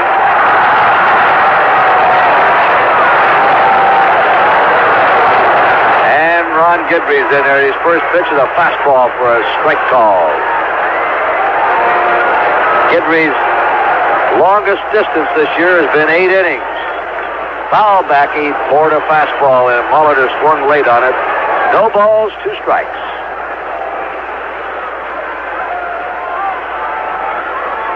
Guidry was shaky in the third inning, but he recovered nicely. Now he's down low with a breaking delivery. 1 ball, 2 strikes to Molitor. Winfield, Mumphrey, Jackson the outfield. No changes defensively in this game. Fly ball, shallow right center. Coming on is Mumphrey. Under it and has it for the out. 1 away in the last of the fifth inning. Robin Yount, who wound up the season with a 12-game batting streak, has walked and a sacrifice fly. So he still doesn't have an official time at bat in this game. Milwaukee and the Yankees played 6 games during the regular season. They split them. Last year, Milwaukee played the Yankees tough. 1 down, nobody on for the Brewers. Guidry kicks, throws. There's a drive in the right center for a base hit. Mumphrey over, fields it on the first box, and Yount's on. Well, counting the postseason games now, 13 games in a row he's hit safely. Cecil Cooper has stung the ball tonight. He's flying out to deep center, and he's single to right. Left-hander facing left-hander. Kurt has mentioned a question over the last year or so about the endurance of Guidry. He doesn't have to go too far with Ron Davis in the bullpen and then the Goose to follow, but he's got a couple of innings he's got to get by now, and he's in the tough part of the Milwaukee batting order. Right, last of the fifth inning. Guidry faced the Brewers once this season, beating them 4-2. He's low with a breaking delivery, 1-0 to Cecil Cooper. His lifetime record against Milwaukee is 5 wins and 3 losses. 1 out. Yount on first. Short lead. Brewers trailing by 2. It's high and away. That pitch got away from Guidry. Really a wild pitch. 2 balls, no strikes, and now the Milwaukee fans come to life. They can be a quiet crowd with that home team behind.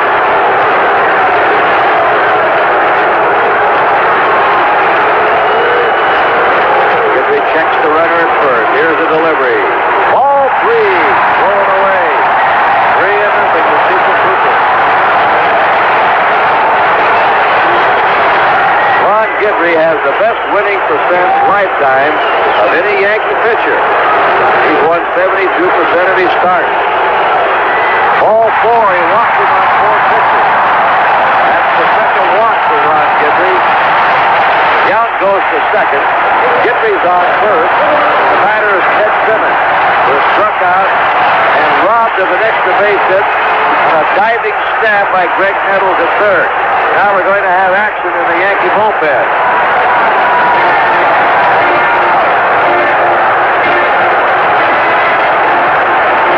Our view is obscured out there, but we'll try and pick him up for you. It might be Ron Davis, who's usually their ace middleman. Tim Simmons 0 for 2, a switch hitter. Batting right now. Henry comes in. Outside, that's 5 balls in a row he's delivered. And he's got double barrel that tonight there. A left-hander and a right-hander.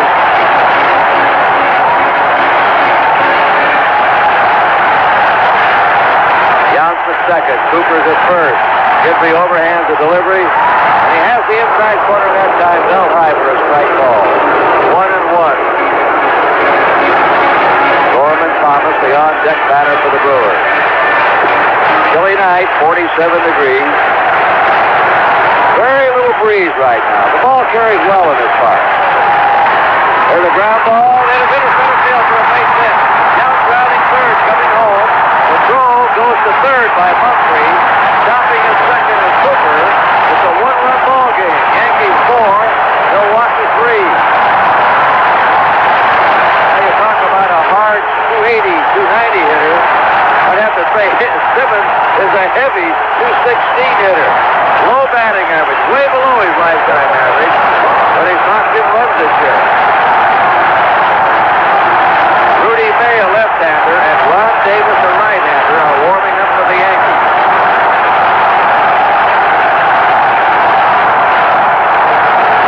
After Molitor flied out, Yount singled, Cooper walked on 4 pitches, and Simmons is singled. Bob Lemon is coming out. What a story on Bob Lemon. He relieved Martin, 78. They were way behind. He took them to the World Series and they won it.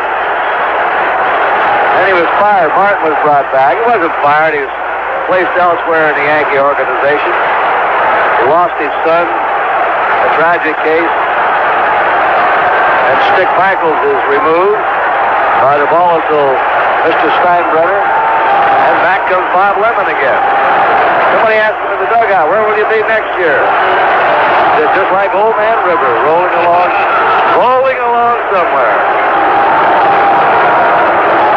Umpire Larry McCoy goes out from behind home plate and says, what are you going to do? And he wants a change of pitchers. So, like the right-hander, Kurt. I believe Ron Davis is coming on to pitch to Gorman Thomas. Ron Davis, who can be overpowering in the middle innings. Gidry runs off the mound into the dugout. He went 4 1/3 innings. Gave up 7 hits.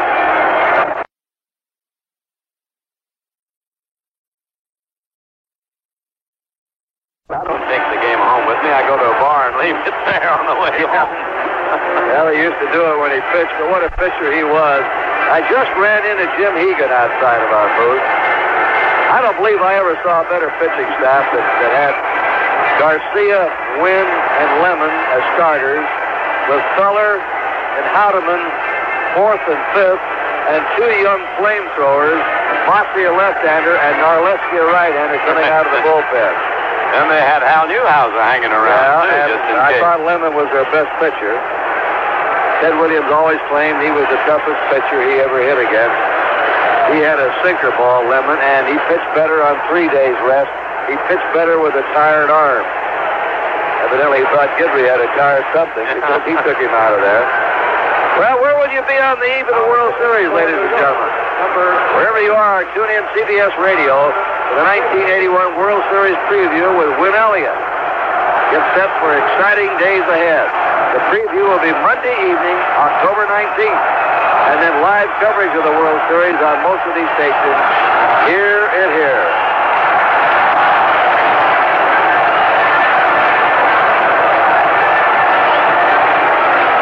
Ron Davis. Run him down, Ernie. Well, Ron has been a great middle relief pitcher, no question about it. Sometimes the stats don't do justice to relief pitchers, especially the long ones. He's won 4 games and lost 5, but he has an earned run mark of 2.71, and he has 6 saves. He's been very effective, and he's the kind of a guy that comes in, keeps the ball game in contention, saves it for Gossage, and then Gossage is supposed to come in, and usually does come in, and slam the door in the face of the opposition. But Davis is an excellent pitcher. He throws hard, and he's got a good slider. His control is super. The middle relief man, or the long man as they call him, is a hold 'em guy. He is supposed to hold him down. If he comes in when he's slumped behind, his job is not to let that opposition get any more of a lead. Right now he's in here trying to hold a one-run lead. Gorman Thomas has struck out and grounded to short. Batting right. And batting fifth.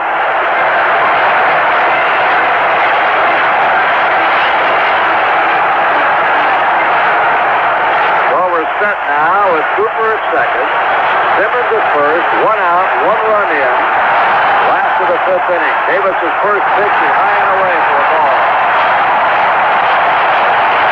Two words to describe Gorman Thomas: a power strikeout batter. He can hit it out, or he'll strike out a lot. Few people play the game harder than he does. He is a ballpark rat. He likes to be in a ballpark early. He'll hang around. Be out here 6, 7 o'clock in the morning if they'd open the locker room. 1 ball, 1 strike. Davis over with a fastball to him. They're not holding at first. Simmons has a good lead there. Cooper short lead at second. The outfield deep, slightly toward left for Gorman Thomas. The overhand delivery swings and misses. Looked like a hard slider that time. 1 ball, 2 strikes.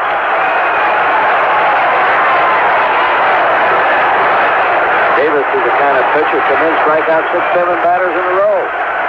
8, he's done that at one time. He did. He's got a couple of fastballs. He's got one that'll rise. He's got one that'll sink. A lot of movement on him. That's what you want when you're a fastball pitcher. He's ahead of Gorman Thomas right now. 1 ball, 2 strikes, the stretch, and the delivery. He struck him out. Ball breaking away from Thomas, way outside. 2 down.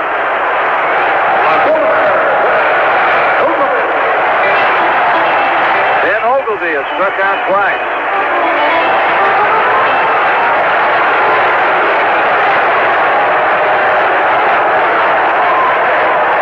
Now, runners on first and second for the Brewers. 4 runs, 9 hits for the Yankees. 3 runs, 7 hits for Milwaukee. Each club has committed an error.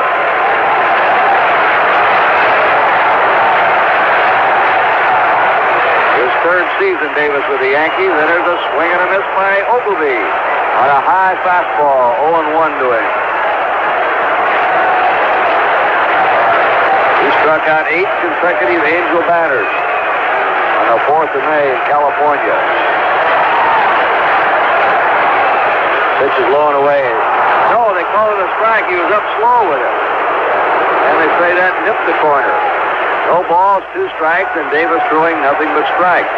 His next time out, he struck the first batter he faced at Seattle. So he had 9 strikeouts in a row in 2 games. Then his streak stopped. And the pitch. Foul back. 0-2 to Ben Ogilvie. He was named to the American League All-Star this year as a replacement for Drew Stafford. He was a near Rookie of the Year in '79. All he did that year was win 14 and lose 2. Now the 2-strike pitch to Ben Ogilvie. He swings at the fly ball, center field. Almost in his tracks. Mumphrey now drifts 2 steps to the right, picks it off on the sides, retired. Excellent job by Ron Davis. 1 run for the Brewers. They had 2 hits, there were no errors, and 2 men left. So we've gone 5 innings at County Stadium, Milwaukee, and the score at the end of 5, New York 4, Milwaukee 3. Mirror, mirror on the wall, cold sore blisters are the ugliest of all. Help cold sores heal and blisters disappear with Camphor Finique, liquid or gel. Campho-Phenique concentrates full-strength medication right on your cold sore, stops pain instantly, and forms an emollient germ-killing shield to help speed healing, help blisters disappear. Use only as directed. Campho-Phenique, liquid or gel. And now the gel comes in pocket and family size. Here's a gift for the baseball fans in your family, the official 1981 World Series souvenir program, the same one that's sold at the World Series. Send a check or money order for $4 to World Series program, P.O. Box 922R, Hicksville, New York, 11802. That's $4 to World Series program, Post Office Box 922R, Hicksville, New York, 11802. Please include your name and address. Allow 6 weeks for delivery. New York State residents must add appropriate sales tax. If ordering from Canada, send $4.50 in U.S. funds. The preceding has been brought to you on behalf of Major League Baseball, 75 Rockefeller Plaza, New York, New York, 10019.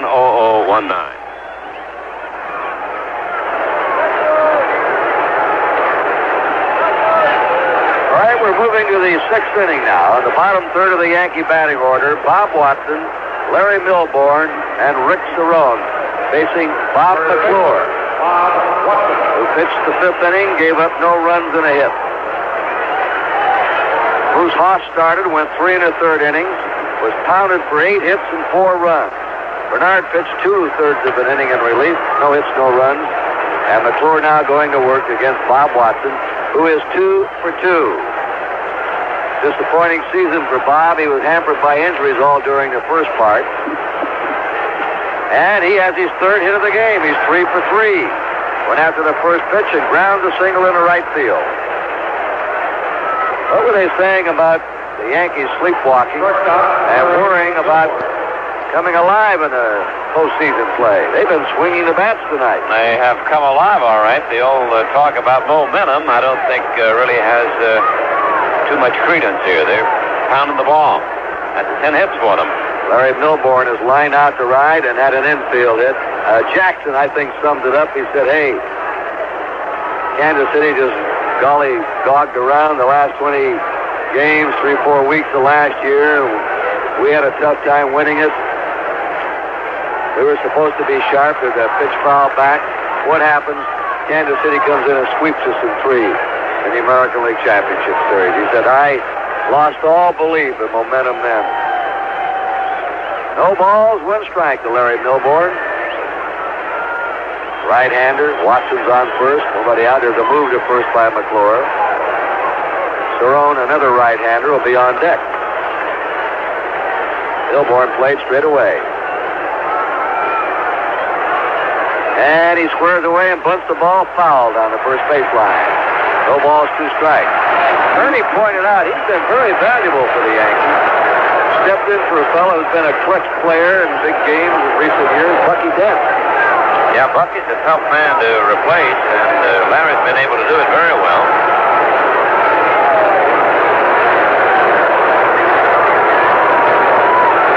Two strikes to Milbourne. Watson at first.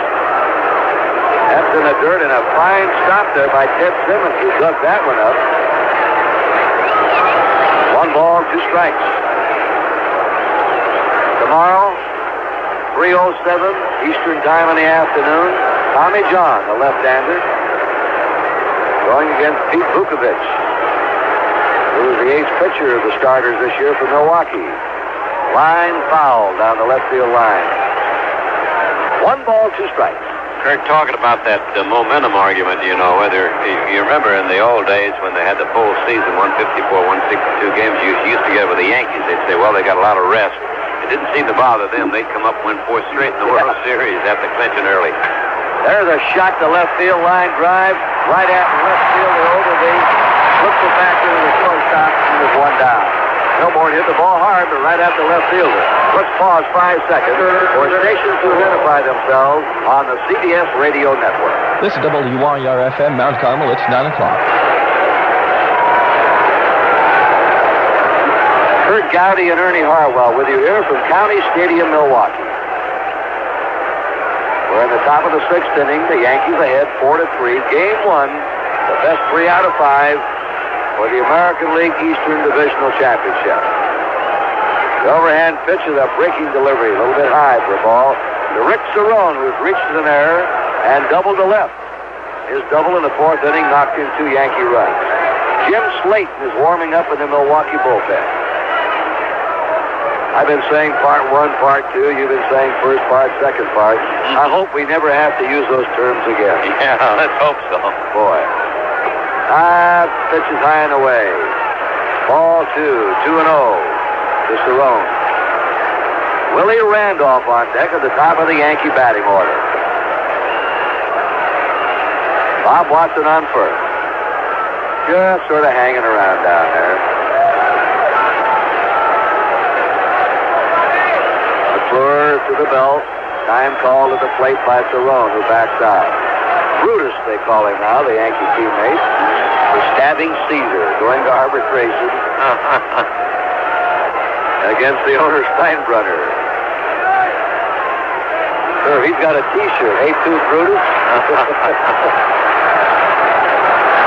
He struggled this year.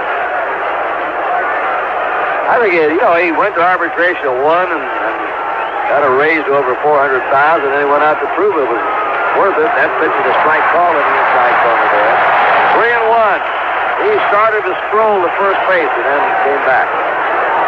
1 down. Watson is first. Now McClure better be careful with this 3-1 pitch. Just watch Watson at first. He's holding, and he's in there with a ball, strike 2. 3-2.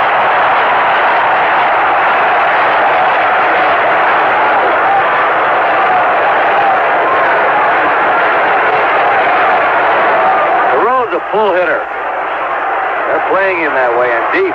3-2 delivery. Lines it out into left center. It is a diving stab and missed by center fielder Thomas, rolling to the wall. Here's Watson coming in the third. They're holding him there, and Cerrone has his second double of the game. Rick Cerrone doubles into left center. Thomas gave it a big try, a diving stab out in left center. The ball got by him and rolled all the way to the left center field wall.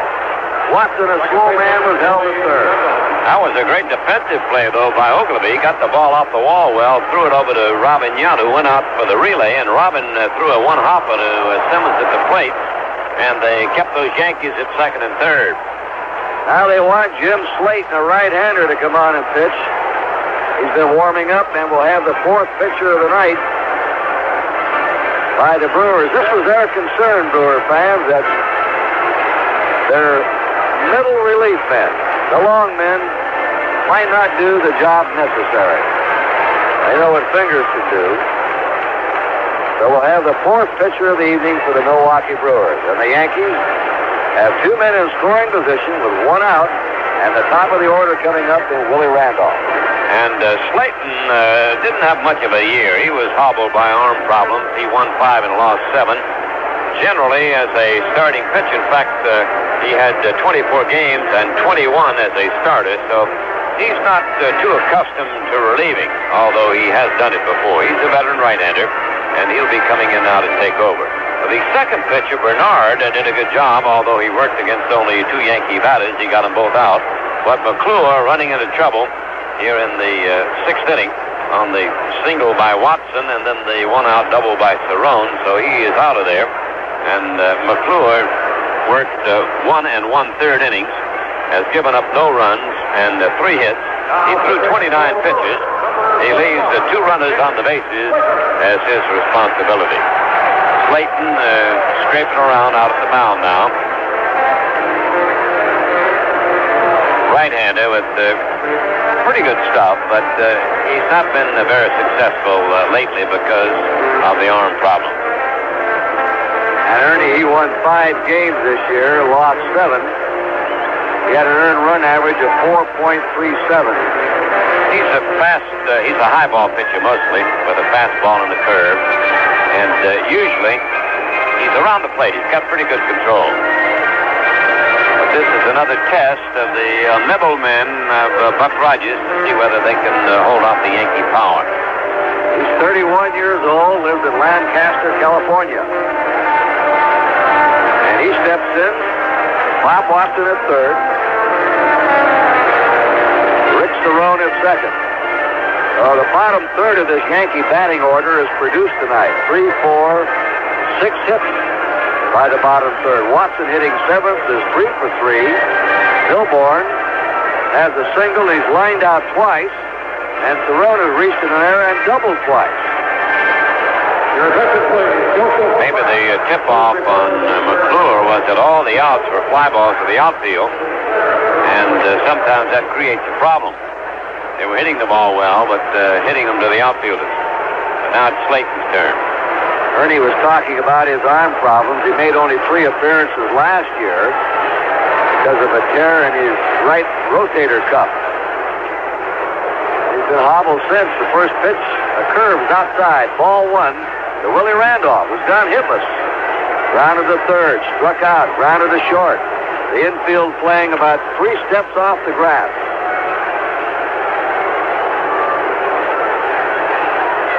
They'll have to be careful about the squeeze here, too. Randolph, an excellent bunter, can run. And he looked at an overhand curveball that's in there for a strike call to him. 1 ball, 1 strike. Jerry Mumphrey on deck. James Michael Slayton. He was signed as a re-entry free agent draftee, 78. 1-1 the count to Willie Randolph. The stretch by Slayton and the pitch. Into the dirt, blocked by Simmons. 2 balls and a strike. They're talking about Randolph hitting in tough luck. When you get hitting in tough luck like that, sometimes you go to the plate and expect to. Yeah, it gets to be a thing with you. The old momentum gets hold of you, and you don't know when you're going to get out of it. Like Willie Mays, Winnie Randolph is another stickball player. He used to play stickball in his young days around New York. Now Slayton backs off the pitching rubber, and Randolph's out of the box. At third is Bob Watson. At second is Rick Cerrone. There's 1 down. The Yankees are ahead 4-3. We're in the top of the 6th inning. Just about straight away for Randolph. Slayton comes down. Randolph gets a high fly, right field. Fairly shallow. Molitor's under it. The tag by Watson. He's not coming. He bluffs the dash. Is cut off by first baseman Cooper. Molitor probably has the best arm of any of the 3 Milwaukee outfielders. He used to be a second baseman before they converted him this year to the outfield. So we have 2 down. And left-handed batter Jerry Mumphrey in. Has singled, grounded out, flied out. 1 out of 3. Winfield is on deck. It's a big out here, too. Oh, yeah. 2 out and 2 runners on, and Milwaukee within 1 of the Yankees. Humphreys played straight away. Slayton stretches and deals. It's high and away to the left-hander. Ball 1. 4 runs, 11 hits for the Yankees. 3 runs, 7 hits for the Brewers.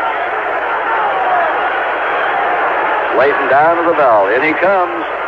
Ball 2, way outside. 2-0 to Jerry Mumphrey.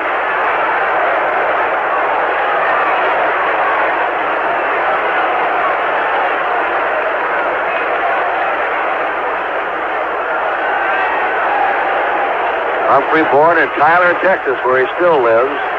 A 2-0 delivery. Bounding ball to first. Big hop, up with it. Cooper steps on first, and Slayton does a brilliant job. Coming in with 1 out, 2 men in scoring position, and retires the Yankees without any damage. No runs, 2 hits, there were no errors, and 2 left. We've gone 5.5 innings to Milwaukee in the score. New York 4, Milwaukee 3. Arnold Palmer in Pennzoil. Well, when I'm playing golf, people often ask me if I'm using Pennzoil or if the things that we say about Pennzoil and the real quality is there. Of course, my answer is always, quality comes in a yellow can, and they get a big kick out of that. Arnold Palmer lets you know what he thinks of Pennzoil. He's been using it for years, relies on it for quality and engine protection. We know that the technology surrounding Pennzoil has kept up with the modern engines. Count on Pennzoil to do all the things an oil must do to be a leader in quality, performance, reliability. Gas-saving Pennzoil. Quality in every extra mile. America has asked for Pennzoil since America learned to drive. Pennzoil, we ask for motor oil. Pennzoil.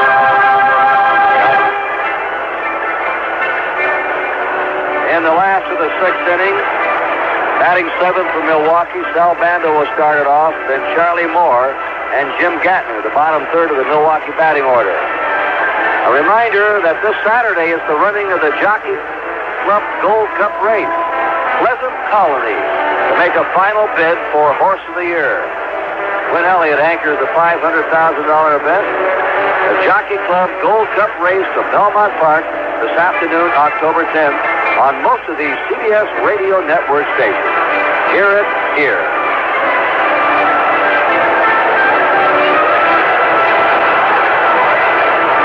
Tomorrow, 3:07 Eastern Time. Left-hander Tommy John for the Yankees and Pete Vukovich will be pitching for the Milwaukee Brewers.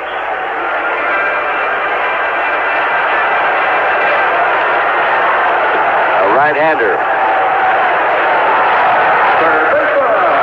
Short series, it's almost a must to go in there and at least get a split on the road. Those first two away games. But the two series so far that have gone 2 games have not been split, either one of them. No. The overhand delivery is swung on and missed by Bando, who has doubled and struck out. But Bill Burton came right out and said, hey, we have to win our first 2 in Houston.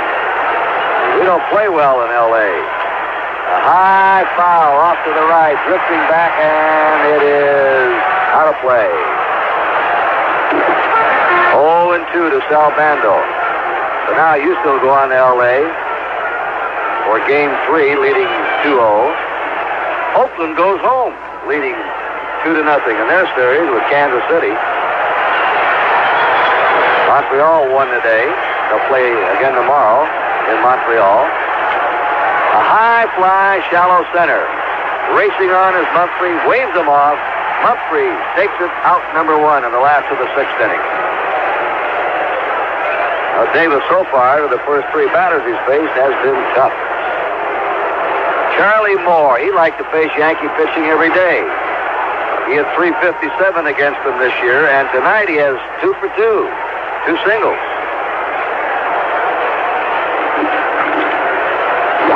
Batting for number 13, Roy Howell. That's Howell. Howell is coming up to bat. Roy Howell, left-handed batter. Moore started tonight as a designated hitter, according to manager Buck Rogers, because he hits left-handers well. Well, they take a 2 for 2 hitter out, put a pinch hitter in, Howell. In that designated hitting role. 1 out, Yankees ahead 4-3, and Jim Gattner's on deck. Ron Davis deals to him, and it's low and inside for a ball. Howell will be 28 years old. Lompoc, California is his home, and that's a strike call to him, a fastball. 1-1. 1 out. Base is empty for the Brewers. Howell hit .238 this year. Fouls it back. 1 ball, 2 strikes.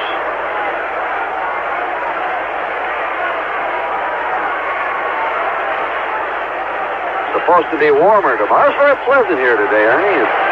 Especially when you're out in the sun, right? Felt good. Fastball, he just blew that one right by him. Howell swung and missed almost when the ball popped into the catcher's mitt. 2 down, and Mr. Davis has struck out 2 of the first 4 batters he's faced. In relief, a starter, Ron Guidry.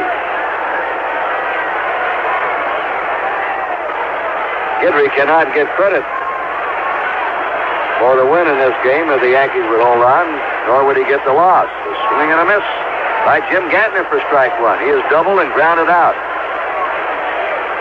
Play him a shade to the opposite field in tribute to Davis's fastball. Davis working quickly back in again. That one's fouled back. It's 0-2. He throws strikes. He sure does. And the Yankees have always had a tradition of great relief pitchers. You worked there. You remember that going back to Wilcie Moore, who came up at the age of 33 in the 20s, and they had a lot of good ones. I didn't work there then. Oh, no, you weren't there then, but you knew about it. I heard about it. Well, who they had? I saw one. Joe Page. Joe Page, and then they had Murphy, and they had Arroyo, and Johnny Sane.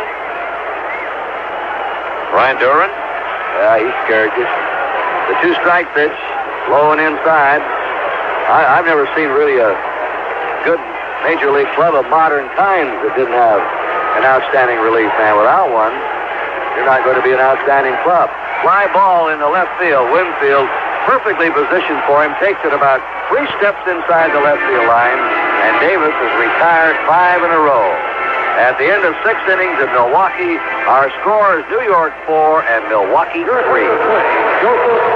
He's tough.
In Milwaukee, Dave Winfield, Reggie Jackson, Greg Nettles.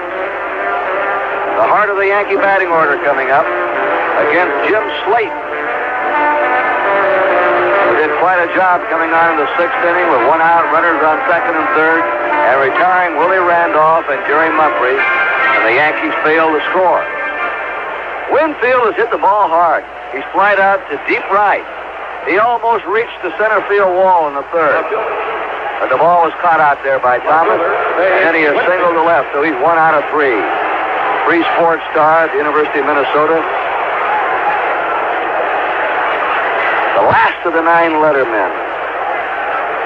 Very well, I guess there's none anymore. The seasons overlap. They start basketball in October. Football runs till February. They all overlap now. Yeah.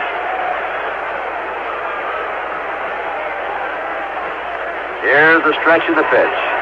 And it's a breaking delivery for a strike call. He was a pitcher, Winfield, University of Minnesota. His senior year, he won 13 and lost 1. The basketball star. He's the most valuable player in the 73 College World Series. Slayton throws with a big popper, hits the short, up with it. Robin Yount fires to first, and he's got Winfield, who can run for a big man. 1 away. Reggie Jackson, a single walked and flied up. It's going to be interesting to see what happens. I asked Reggie if he talked to Steinbrenner lately about his contract. He said no. I tried to the first month of the year. I didn't get an audience. I quit, decided I'll make my move when it's all over this year of 81. Reggie had a struggle, too, in the first part of the season. He finally came back the last 2 or 3 weeks. Well, they made him take a physical. They sent him to a psychologist. They had his eyes tested. Reggie wasn't too happy about it, but they may have been right. Because after that, he started to shake out of it. He found out there was nothing wrong with him. The 1-0 delivery. The fastball for a strike call, letter high. 1-1. Keeping that ball away from him, all right. One down, bases empty, seventh inning. Yankees ahead, 4-3. Slayton's pitch is a changeup, and he really fooled him on that one. Jackson swung before that ball was halfway to the plate. 1 ball, 2 strikes. I remember Jackson as a young right fielder with the Oakland A's in those days, Ernie, and you were broadcasting him too. He could run, he could throw, he could catch the ball out in right field. He was a fine all-around player. He could steal a base. Played against the Tigers in an exciting 5-game playoff. Playoff in 72. He hurt his leg in that. Knocked him out of the World Series. Knocked him out of the World Series against the Cincinnati Reds. He was on crutches for the series. The 1-2 pitch is a bounding ball, tapped foul down the first base line. There's always something dramatic about Red. Even if he strikes out, he does it with a flair. He likes to be on stage. He's a very articulate, well-informed gentleman. He's one of the best sports fans I've ever known. He knows more about records than records. most any player. I said, how many home runs has Nettles got? 265. He rattles them right off. And he goes after a slider and misses strike 3. Jim Slayton was retired 4 in a row in relief for Milwaukee. And here's Greg Nettles coming up. He wrapped into a double play and he slides to center slice. 0 for 3. Top half the 7th inning. Chilly night in Milwaukee. The Yankees holding a 1-run lead, 4-3. Nettles, a far different man in these playoffs than he was last year. A breaking ball is over for a strike call. You'll remember he had hepatitis. Barely got back. The 80 season, just made it back to the playoffs, lost a lot of weight, and was weak and drawn. Hepatitis will do to you. Pitch is inside for a ball to him. 1-1. You Yanks at all sense of humor team, though. I think he'd have to be the captain, Kurt. Yeah, funny guys. Remember that famous crack? He was out at the stadium one day, Ringling Brothers Barnum and Bailey Circus was playing at the Garden. They said, "He's going to the circus." He said, "Why do I want to go? I'm on one." Blown away. The remark was not appreciated in the front office, but it was a good one. 2 balls and a strike. 2 down, nobody on. Yankees up, 7th inning. Play Nettles straight away. The 2-1 pitch. Off-speed delivery. Strike call to him. Nettles said, "Where was it?" That pitch really did something, too. He may call for a look at that one. Yeah, I want to see that one. It started outside and just suddenly hung and came sliding over the outside corner. 2-2 delivery. Pounding ball to second. Dug up by Gantner. Throws to first, and Slayton puts them down 1-2-3 in the 7th. So at the end of the top of the 7th now, the home half of the 7th inning stretch, the score is the New York Yankees 4 runs, 11 hits, and 1 error. The Milwaukee Brewers 3 runs, 7 hits, and 1 error. I'm Kurt Gowdy along with Ernie Harwell in Milwaukee. Now for a brief update from CBS News in New York. This is John Bohannon, CBS News. Egypt's parliament has nominated Vice President Mubarak to succeed President Sadat, who was assassinated yesterday in Cairo. And tonight, Mubarak told reporters that the assassination was, in his words, a criminal act undertaken by individuals and was by no means an attempted coup. Egyptian government officials now say 2 of the 4 assassins were civilians who masqueraded as soldiers. A 3rd killer was a military lieutenant, and the 4th was a retired reservist. A White House spokesman says President Reagan will not attend Sadat's funeral on Saturday because of safety reasons. Mr. Reagan is sending a top-level delegation headed by Secretary of State Haig. Others in the delegation will include former Presidents Ford, Carter, and Nixon. The House Foreign Affairs Committee voted today to block the $8.5 billion arms sale to Saudi Arabia, which includes AWACS. The full House is scheduled to vote next Tuesday. The Senate Foreign Relations Committee will vote next Wednesday. A judge has ordered public school teachers in Philadelphia to go back to work next week. They've been on strike now for the past month. This is John Bohannon, CBS News. They have just announced the paid attendance, 35,064. The seating capacity here in Milwaukee, 53,192. about 18,000 empty seats. Last half the seventh. At the top of the Milwaukee batting order. Paul Molitor, Robin Yount, and Cecil Cooper facing Ron Davis, who has been perfect in middle relief. He came on in the fifth inning with 2 men on, 1 out, and has retired 5 in a row. And there's a swing and a miss on a sinking fastball by Molitor, who's fouled at first, reached in an error, and flied out. He's 0 for 3. They call him the igniter in the Milwaukee batting order. He ignites, gets things going. That pitch is inside, a ball. 1-1 to Molitor.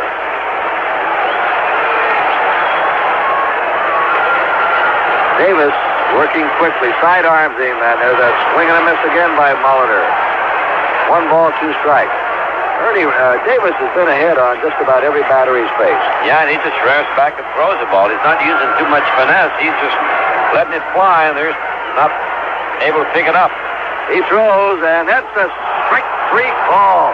Boy, he had something on that one. A blazing fastball, let her high on the outside corner. That is his 3rd strikeout. He's faced 6 batters now and struck out 3 of them.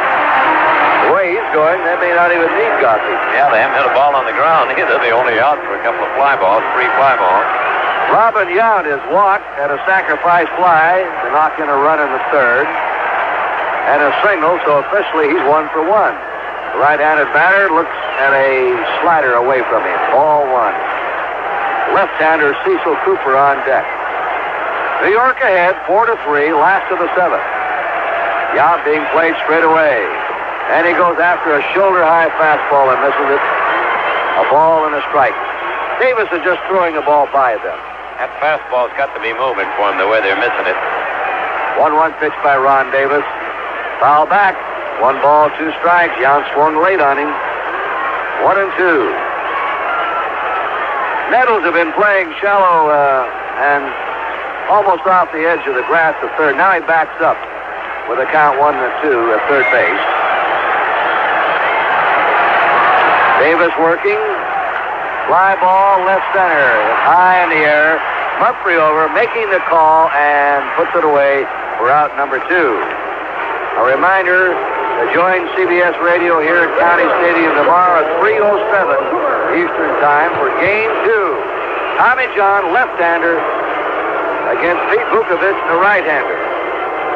Cecil Cooper has flied to deep center, single to right, and walked. 1 out of 2. Davis has retired 7 in a row since he came on with 1 down in the 5th inning. Cooper hitting out of that deep crouch. High and away to him. That front foot pointed down toward first base.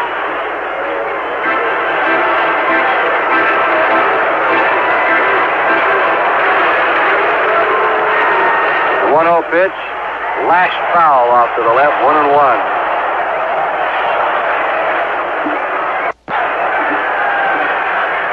Cooper, last year, starting the season, was rated the 3rd best hitter in the league. Carew, Brett, and Cooper.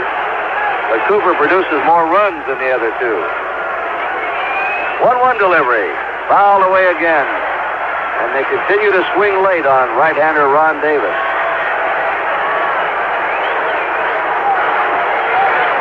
Carew's stance reminds you a lot of Rod Carew, all hunched over. Pitch is just outside to him. We have a 2 ball, 2 strike count. 2 down, nobody on. Davis comes down and is low and inside, and this is the first full count for Ron Davis. We have some action out of the Milwaukee bullpen. The 3-2 pitch, he struck him out on a pitch up around his eyes, a fastball.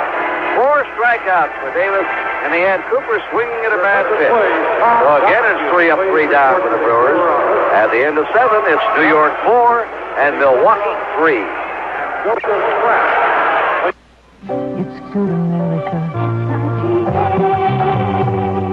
The The Oktoberfest of values continues at Altadana's IGA. Chuck roast $1.18 a pound, Kraft shredded cheese 2 packages for $1, and Snow White cauliflower 99 cents a head at Altadana's IGA in Mount Carmel. Be sure to have your bankroll card punched. The bankroll will figure this week $400.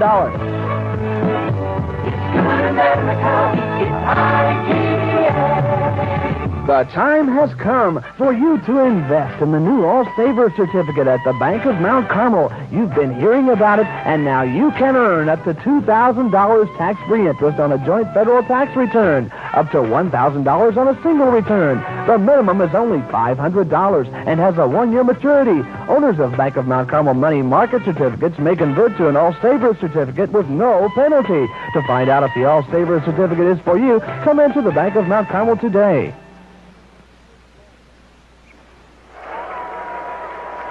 Kurt Gowdy and Ernie Harwell into the 8th inning. Jim Slayton has pitched an inning and 2/3. He's not allowed a man to reach base. Oscar Gamble will lead it off, and he's hit the ball hard tonight. He has singled to left. He crashed a 2-run homer in the 4th, and he lined out to right field in the 5th. He'll be followed by Bob Watson and Larry Milbourne. Designated hitter, Oscar. 8 of the Yankees' 11 hits have come in the last 4 men in the batting order. Left-hander Jamie Easterly is warming up with the Milwaukee bullpen. Oh, here's Gamble, the designated batter. Hit .238 for the year, but looks like $1 million in the playoffs. Pitch to him is too close for a ball, 1-0. Playing Gamble to pull to right field. Slayton works, and Gamble takes the strike call, 1-1. Slayton's using a lot of breaking stuff. Yeah, he is, and he's getting it right around the plate, mostly toward the outside. 1 ball, 1 strike to Gamble. Overhand delivery. There's a drive into right field, hanging up there, and it's by Molitor in right field and rolling to the fence. And Gamble now has a single, a home run, a double, and he's lined out. 3 out of 4 for him. Looks like Molitor was playing him a little shallow and over toward the line a lot, playing him to pull more than most, and it got by him. He started in a step, and then the ball went off to his right. Bob Watson, all he's done tonight is 3 for 3. Single to center, single to center, single to right. He was the best Yankee hitter in the American League Championship Series last year against Kansas City. In a quickie 3 games. Bob Watson up, runner on second. And he takes a strike call, letter high in the inside corner. He'll be trying to get this man over to third somehow. Yankees holding a 4-3 lead in the 8th inning. 4 runs, 12 hits for the Yankees. 3 runs, 7 hits for the Brewers. 1 strike to Bob Watson. Slayton checks and throws. Outside to him. Watson started to reach for it and then changed his mind. 1 ball, 1 strike. Watson looks down to his third base coach, Joe Altobelli. For a possible sign, the stretch by Slayton. And he's 1-1 pitch to Watson. A breaking ball low, ball 2. 2 balls and a strike to Bob Watson. Houston. Good hitter there with Houston. Consistent 300 hitter. Good hitter with the Red Sox. Played a year there and then on with the Yankees as a free agent. The Red Sox didn't sign him. He can just hit. 2 balls and a strike. In comes the pitch. Off-speed delivery, foul back. That has been Slayton's best pitch, that changeup. He's had the batters off their timing. 2-2 count to Bob Watson. Oscar Gamble at second. Nobody out. Yankees in the 8th. Big blow, and still that double by Cerrone. Got the lead run in the 4th inning. That's been the big hit. A go-ahead hit. Outside with a sharp slider. 3-2 to Bob Watson. Gamble at second. Nobody out. Now Slayton looks at the runner and throws. There's the off-speed pitch hit to the right side. Up with his second baseman, Gart Gantner, throws to first in time. And Watson did his job, though. He moved Gamble to third. Reached out, tapped it. Looked like an outside breaking ball. A good pitch to handle that way. And he did get him to third. Pesty Larry Milbourne, the Yankee shortstop, is up. Milbourne is lined to right, had an infield hit, and lined out to left.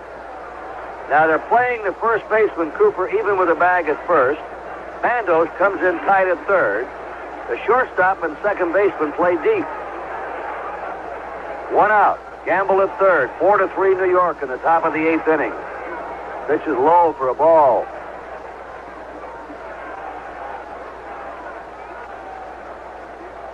Milbourne attained last November in a deal with Seattle.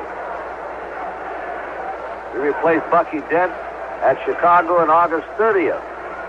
He's hit .313 since he's been in the Yankee lineup as a regular. He hits a fly ball in the shallow left field. Ogilvy's there. Here's the tag.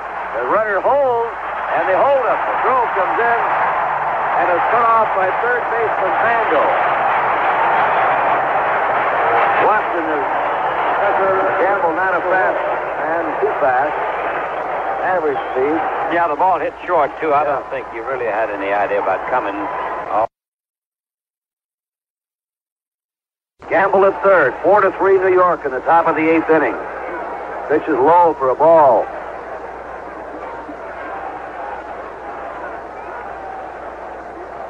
Milbourne attained last November in a deal with Seattle.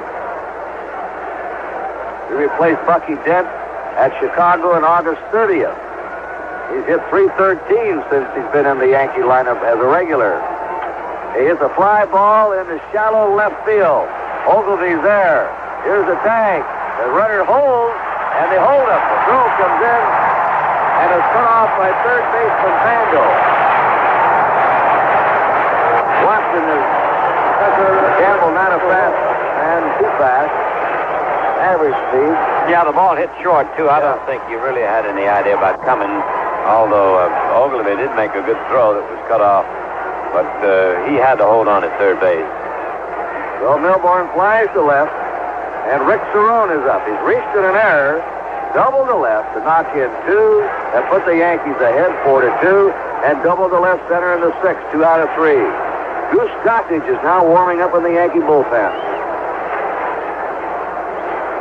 Cooper wants to have a talk with Jim Slayton.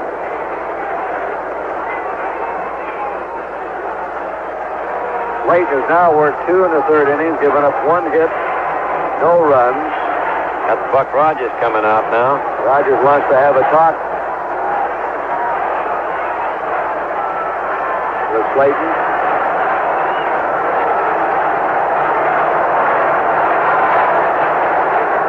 We've had action out there in the Milwaukee bullpen. Easterly was warming up earlier. Maybe Fingers has been warming up too. We can't see with a high wall out there. I think so. They've given the right-hand sign. I don't believe they bring a left-hander in to pitch to Cerrone. It's going to be Raleigh, all right. It might get down to Gossage and Fingers, like everybody said. That was the anticipated big matchup of this series. Baseball's 2 best relievers, Gossage against Fingers. But Ron Davis has to weaken some before you'll see Gossage, because Davis looks as good as anyone the way he's pitched. Raleigh was involved in 21 of the 31 Brewers' second season victories. He had 5 wins and 16 saves, including 12 of the last 15 victories. He had 4 wins and 8 saves. Now listen to this. Here at Milwaukee, his earned run average, get this, .25. They tell me, Ernie, Saturday, you were here with the Tigers, that he saved that game. Well, he came in and it was all over. And when he went into the Tigers, I said, the Brewers clubhouse, they all got down on their knees. He said, Raleigh, that's the team that just walked in. Raleigh,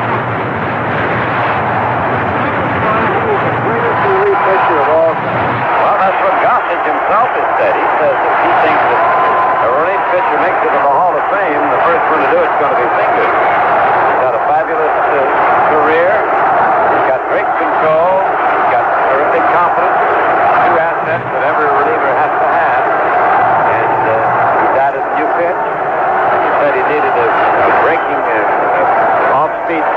go along with his other stuff, and he's developed the forkball now that breaks down and made it even more effective. So he's just a tough hombre out there. He's done it everywhere. He came up briefly with Oakland in '68. Became a regular in '69. Pitched in those 3 World Championship teams, played many a ball game. As left-handers in those days, in the early '70s, they had Lynn Glad and Darrell Knowles in the bullpen, along with Raleigh Fingers. Then he went to Vancouver for 4 years. He was traded overnight to St. Louis, and a few hours later, they moved him on here to Milwaukee. Harry Dalton made 2 great deals, getting Fingers, Vukovich, Ted Simmons. Cardinals went for youth and started building for the future. But without Fingers or Vukovich, Milwaukee would not be in the postseason playoffs. The strategy here is to bring Fingers in to try to be sure that the Yankees don't get another run. They have Gamble on third, 2 down, and Cerrone has been tough tonight. 2 doubles. But Jim Slayton did an excellent job.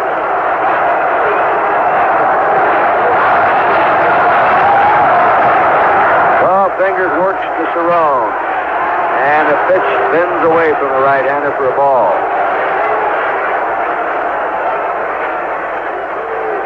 Slayton worked 2 1/3 innings, 1 hit, no run. Although he's responsible for Gamble at third. Gamble led off this inning with a double here in the top of the 8th. Fouled away. Boy, he had Cerrone leaning on that one. All bent out of position.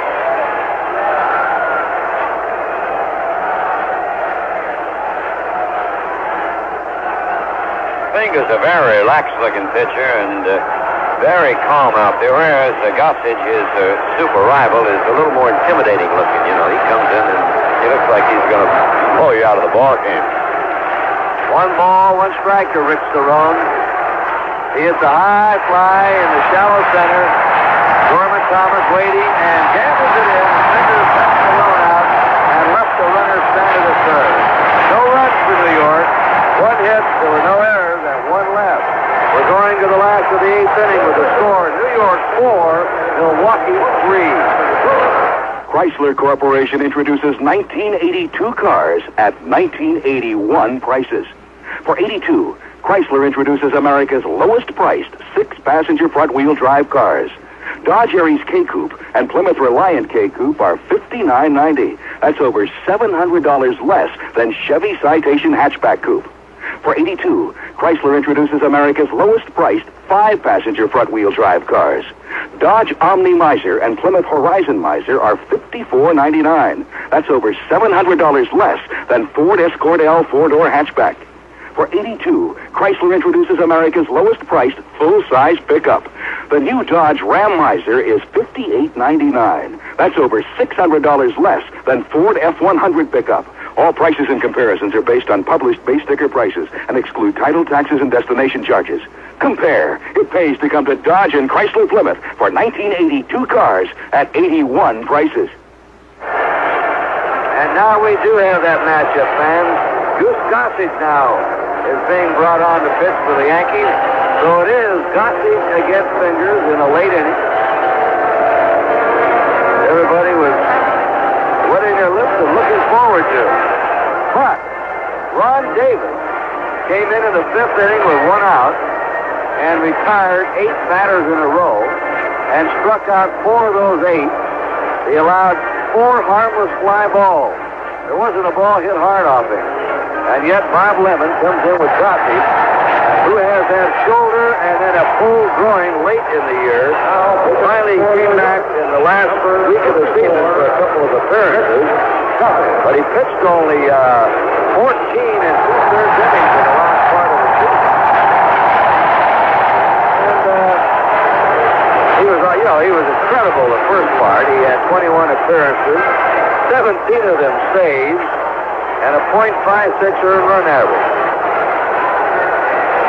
It was ironic, too, about Gossage and the groin injury because he was here in Milwaukee chasing flies in the outfield. And they just felt like he had to catch a fly ball hit out there just in pregame practice. And That's when he hurt himself. Switch hitting. Ted Simmons will lead it off for the Brewers in the last of the 8th inning. Simmons has struck out, line to third, and single. 1 out of 3. Gossige's first pitch. He fires a fastball over for a strike call. That's just about what you'll see for him every pitch. That blazing fastball. That one's high and away. Ball 1, strike 1. Ted Simmons played straight away and deep. A 1-1 delivery by Gossage. Is hit off the fifth. A foul ball.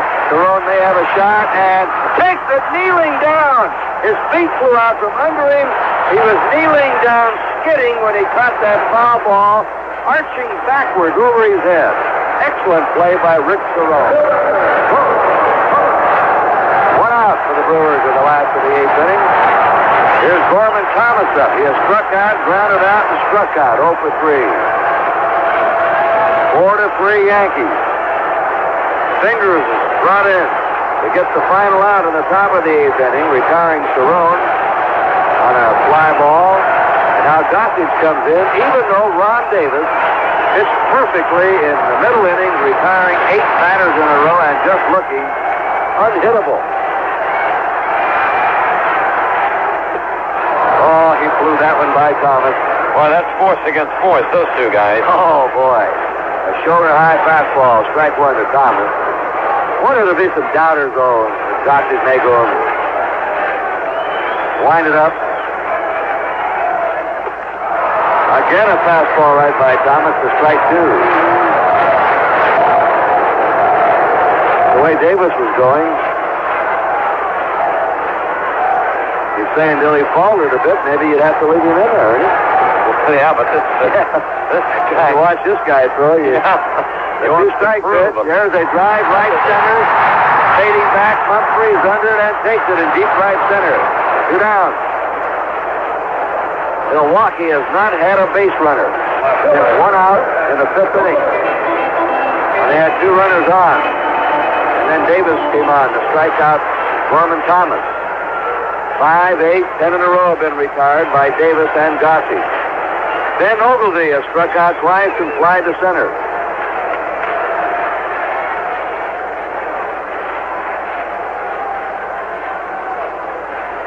Two outs, nobody on. The Yankees ahead 4-3. The fastball, the strike call in the inside corner of the belt. 0-1. Sal Bando's on deck.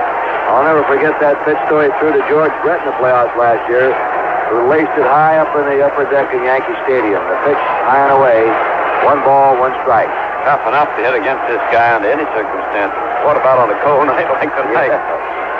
A 1-1 pitch. Strike 2 call. Let her high fastball outside corner. 1-2. Yeah, you hit him. That got a sting right up to your shoulder blade.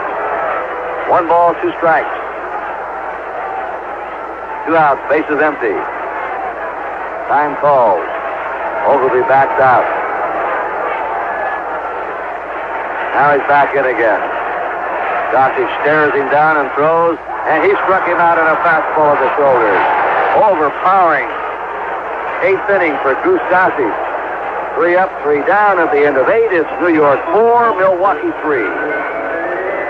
Every week, some of the best jobs available anywhere in the United States are in the National Business Employment Weekly. And now there's even more.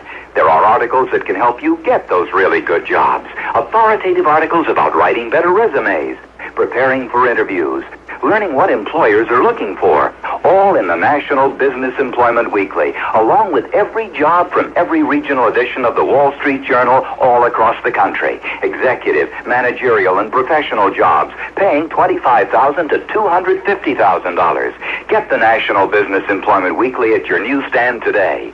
Or, if you prefer, we'll rush you the next 6 copies by first-class mail. Just send a check for $18 to National Business Employment Weekly, 22 Cortlandt Street, New York, New York, 10007.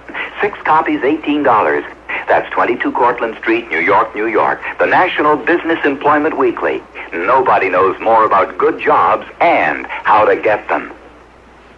Roger Angel's a very talented writer with a keen and sensitive insight into sports.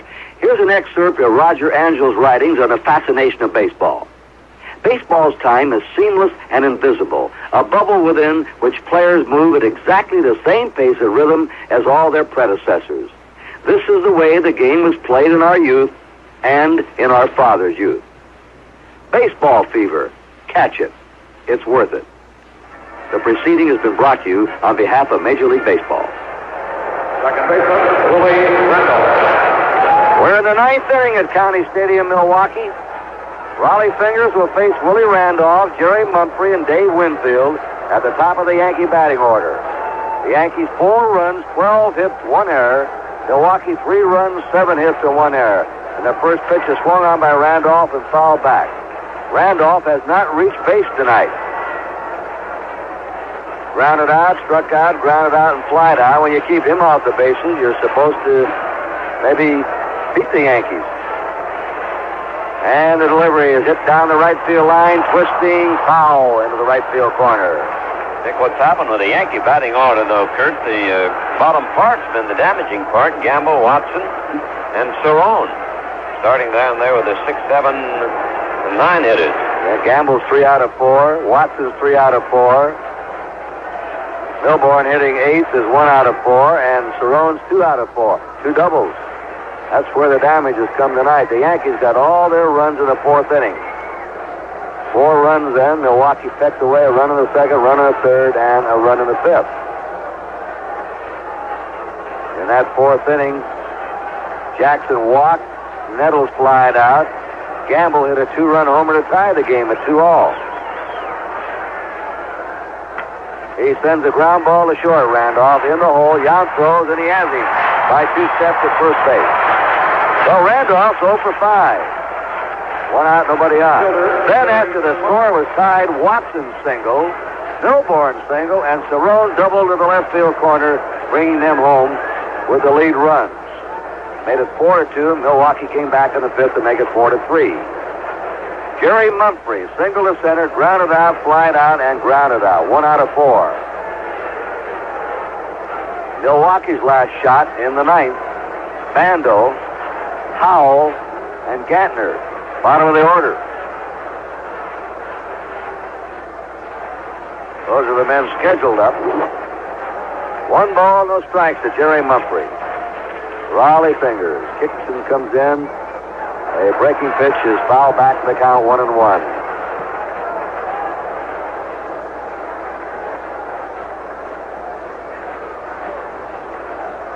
One ball, 1 strike. The Brewers are supposed to have the superior batting club. They out-hit the Yankees this year. Back to the box in the center field for a base hit. Base hit number 13 for New York. The 7 for Milwaukee. Left fielder, Dave Winfield. The Red Sox led the league in hitting, 275. The White Sox second, the Rangers third. In runs scored, that's all important. Although the Red Sox led the league, they didn't win anything. Milwaukee finished second in runs scored. The Yankees were not even in the top 4. In home runs, the Yankees were second to Oakland, and Milwaukee was 4th. Dave Winfield has flied to deep right, flied to deep center, single and grounded out, 1 out of 4. Mumphrey, who can move, is on first base. Right-hander facing right-hander. Throw to first. So 2 old teammates go against each other. Raleigh Fingers and Dave Winfield.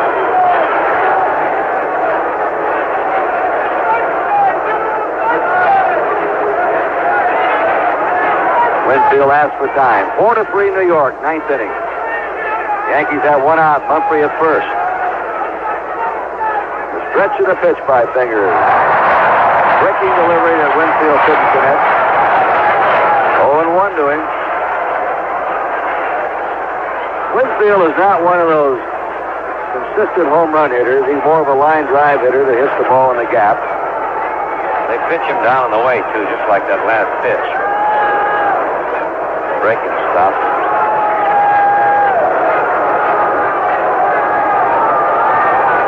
Fingers makes a lob throw to first, driving Mumphrey back to the bag.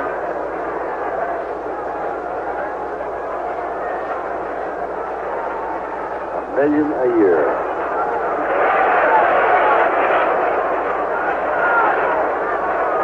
Mr. Winfield represents that in the batter's box. So to first, he fires this time, and just getting back is Humphrey. The first one was just a little deceiver, but that may be the fastest pitch he's thrown yet. He changed his pace. The first one was slow, and then he ripped one over there and almost caught him. Now he's back up in the rubber, working to Dave Winfield with 1 strike to count. Humphrey at first. Fingers overhands him. A check swing and a foul at the plate. Feet into the ground. No balls, 2 strikes. Reggie Jackson's on deck.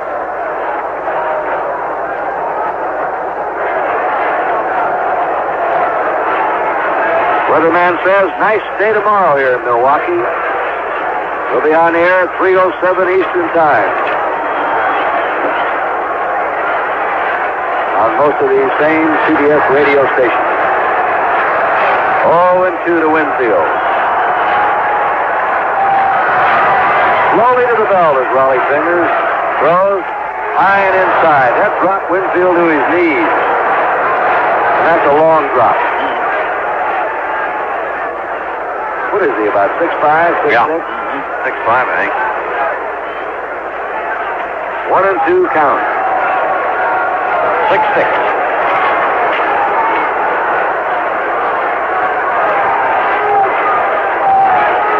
Runner at first is Jerry Mumphrey. The 1-2 pitch. Into the dirt. Boxed around by Simmons. The runner holds though.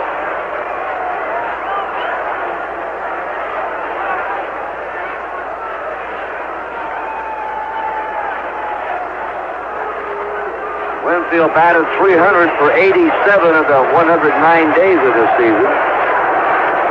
He led the team in games, at-bats, hits, total bases, doubles, RBIs, game-winning RBIs, and sacrifice flies. He had 324 in the first half. Got out to a slow start, then started to pick up. There goes the runner. The 2-2 pitch, strike 3. The throw to second. Not in time. Goes through in the center field. Humphrey's up and on his way to third base. A weak throw by Simmons and off to the first base side of second base. Stolen base for Mumphrey.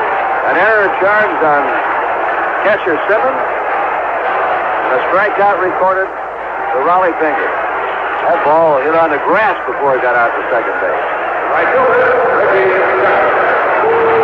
Now, Buck Rogers is coming out and is going to talk to Raleigh Fingers if he's going to tell him Jackson to be tough. Fingers knows that better than anyone. He played with Jackson for a long time at Oakland.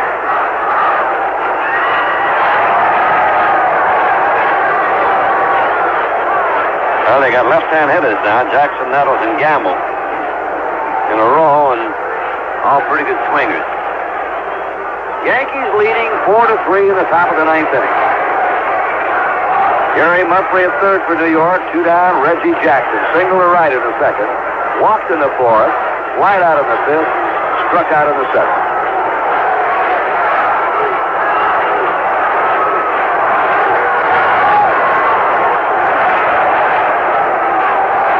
Only 1 run has been scored by both clubs since the 4th inning. He goes after a sinking fastball. Pitches for strike 1. Nothing to 1 to Reggie Jackson. Jim Slayton did a good job for Milwaukee. Middle inning relief.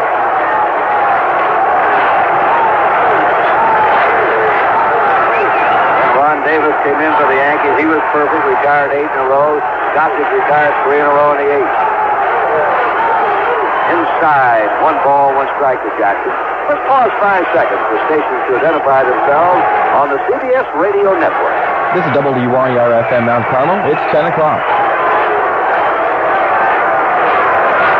Kurt Gowdy and Ernie Harwell back here in Milwaukee. 2 down. Humphrey at third for New York. Reggie Jackson swings. It's a foul ball in the seats to back to third. 1 ball, 2 strikes to him. Greg Nettles is on deck. And remember, the bottom third of the Milwaukee order Due up for the last of the ninth, Bando, Howell, and Gattner.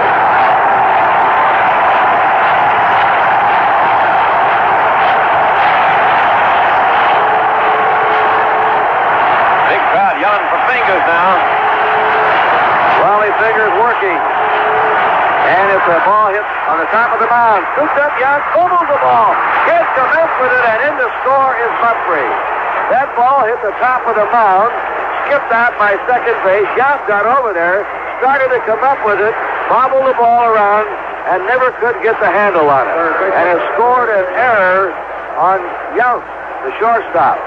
And that's 2 errors this inning for the Brewers. And a big run for New York. Would you rather have Gossage working with a 2-run lead or a 1-run lead? That's always critical. That extra run, the padding. 5-3 Yankees in the ninth inning. Jackson at first base. No RBI for him. Greg Nettles 0 for 4, and he goes around. Strike one. Like that ball might have hit the rubber. It skipped right across the top of the mound. Might have, but I thought Yount would have control of it. He just bobbled it there one time, and that was enough to cost him. He got trouble getting that ball out of his glove tonight. That's twice. No balls, 1 strike. Jackson at first. Nettles hits the ground ball sharply to second on 1 hop. Gantner up, flips to first. That's all, but the Yankees pick up another run. 1 hit, 2 errors. 2 errors for the Brewers, and New York left 1.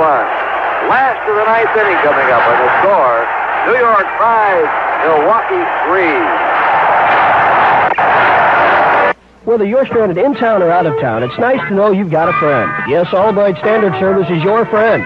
Sooner or later, it happens to us all. Your car poops out. If you're fortunate, you won't be too far out of town. But one thing's for sure, you're going to need assistance. Albright's is there 24 hours every day. We'll do more than tow your car in. We do service work as well. Albright Standard Service, the home of Atlas tires and batteries, and that quality Amoco gasoline. Open 6 a.m. till midnight, 7 days a week. A YER Sports Booster. Hello, Andrews Oil. May I help you? Yes, please. I'm new in town, and I'd like a little more information about Andrews Oil. All I know is that you carry Sunoco oil products. Yes, ma'am. We do distribute Sunoco. We have gasoline, diesel fuel, furnace fuel, and a wide variety of Sunoco oil and grease. The oil and grease and antifreeze can be purchased in small quantities or in 30 and 55-gallon drums. Thank you for the information. Now, where is Andrews Oil located? Oh, we're located at 530 Oak Street. Thank you for calling. Last of the ninth inning, County Stadium, Milwaukee. Goose Gossage will face Sal Bando, Roy Howell, and Jim Gantner. Bando's coming out to bat. Bando has doubled, struck out, and flied out. We have an interesting decision for the official scorer of this game. Ron Guidry pitched 4 in the 3rd inning. He didn't pitch enough to get the win. Ron Davis in relief pitched 2 2/3 innings. No hit and no run. Gossage came in and pitched the 8th inning, retired to side. Now, if he would hold this lead, who gets the win? It'll be the official scorer's decision. Pounding ball foul down the 3rd baseline. What do you think? I'd have to go with Davis. I would too. If he holds the lead, Davis is pitched for. He was actually the pitcher of record anyway, coming on in the 5th inning. That's the way he was pitching. You wonder why they took him out. Here's the overhand pitch. There's a ground ball. It's slowly out to short. Randolph Milborn one-hands it and flips over to first for the out. 1 down. Larry Milborn. Sort of a fancy play out of that one, but he didn't have to. 1 out, and Gossage is just overpowering these Brewers. Roy Howell came up as a pinch hitter for Charlie Moore in the 6th inning and struck out. Left-handed batter. 5 runs, 13 hits, 1 error for the Yanks, 3 runs, 7 hits, 3 errors for Milwaukee. A fastball across the letters for a strike called the Roy Howell. Jim Gantner's on deck. There's a check swing foul out of play, and Gossage ahead of his 2 strikes. The Brewers have not hit the ball hard. They haven't even smelled the sign of a base hit since 1 out in the 5th. They haven't had a base runner. There's a foul ball back. They can't even get around to the ball against Davis and Gossage. I've never seen any more overpowering relief pitching than these two together, back to back. Looks like a couple of Dick Radishes in there. When the monster was on target with the Red Sox. I don't know what he tried that time, some kind of a breaking pitch. It didn't break much, went way outside. He just showed him a bad pitch. 1 ball, 2 strikes.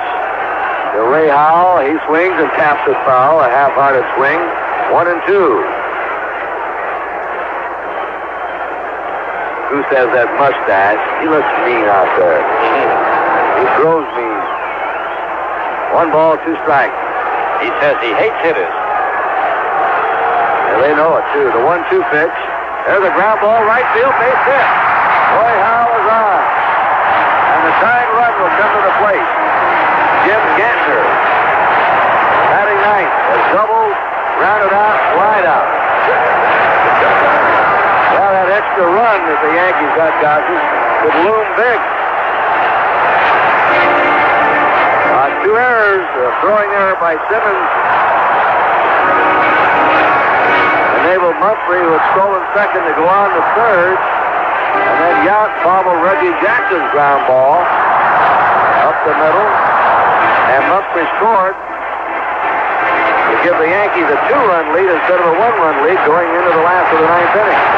That's the first hit for the Brewers since the 5th inning. That's high for a ball, 1-0.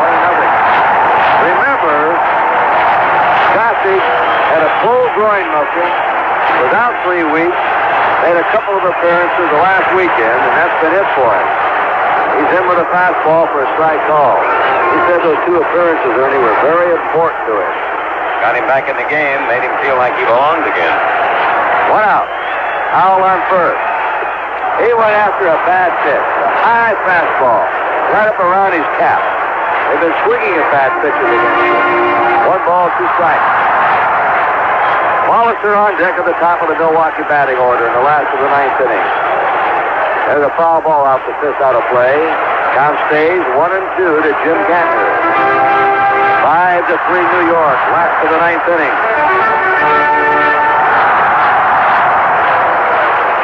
They're playing Gantner to hit the left field. Winfield starting a line. Nettles guarding the third base line. He reaches out and punches it foul into the left field seats. Well, the last time up when Winfield was over there on the line, he was playing it perfectly, and Gantner had a little fly ball out there. Piece of cake for Winfield. 1 ball, 2 strikes.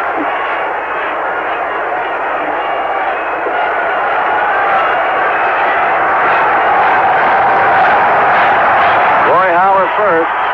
Another high fastball he went after, but he got a piece of this one to foul it back. 1-2 to Jim Gantner. Reminder tomorrow, we'll have game 2 of this series at 3:07 Eastern Time. Fouls it back again. Gantner hangs up. You can join Jack Buck and Joe Torre for game 2 of the National League Eastern Division Series between Montreal and Philadelphia.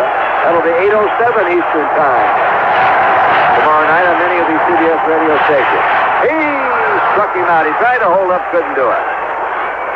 Swinging strike. And that is the second strikeout for Gossage. 11 Milwaukee strikeouts. Gentry had 5, Davis had 4. Gossage has picked up 2. 2 down. The last chance for the Brewers in the last of the 9th inning is Paul Molitor. And he's gone 0 for 4. Randolph at the top of the Yankee batting order went 0 for 5. 0 for 9. The 2 leadoff batters tonight. That didn't figure. No, sir. Gossage stretches and throws. Foul ball back out of play, strike 1. I haven't seen anyone pull him yet. I don't think Howell. going to. Howell did. He grounded a single to right, a left-handed batter.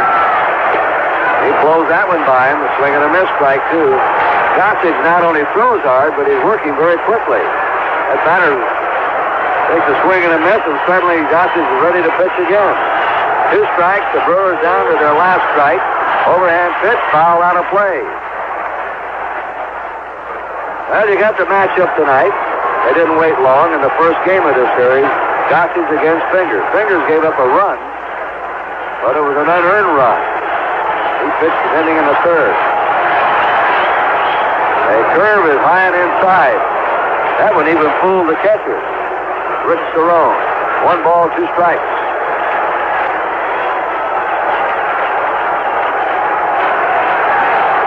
5-3 New York.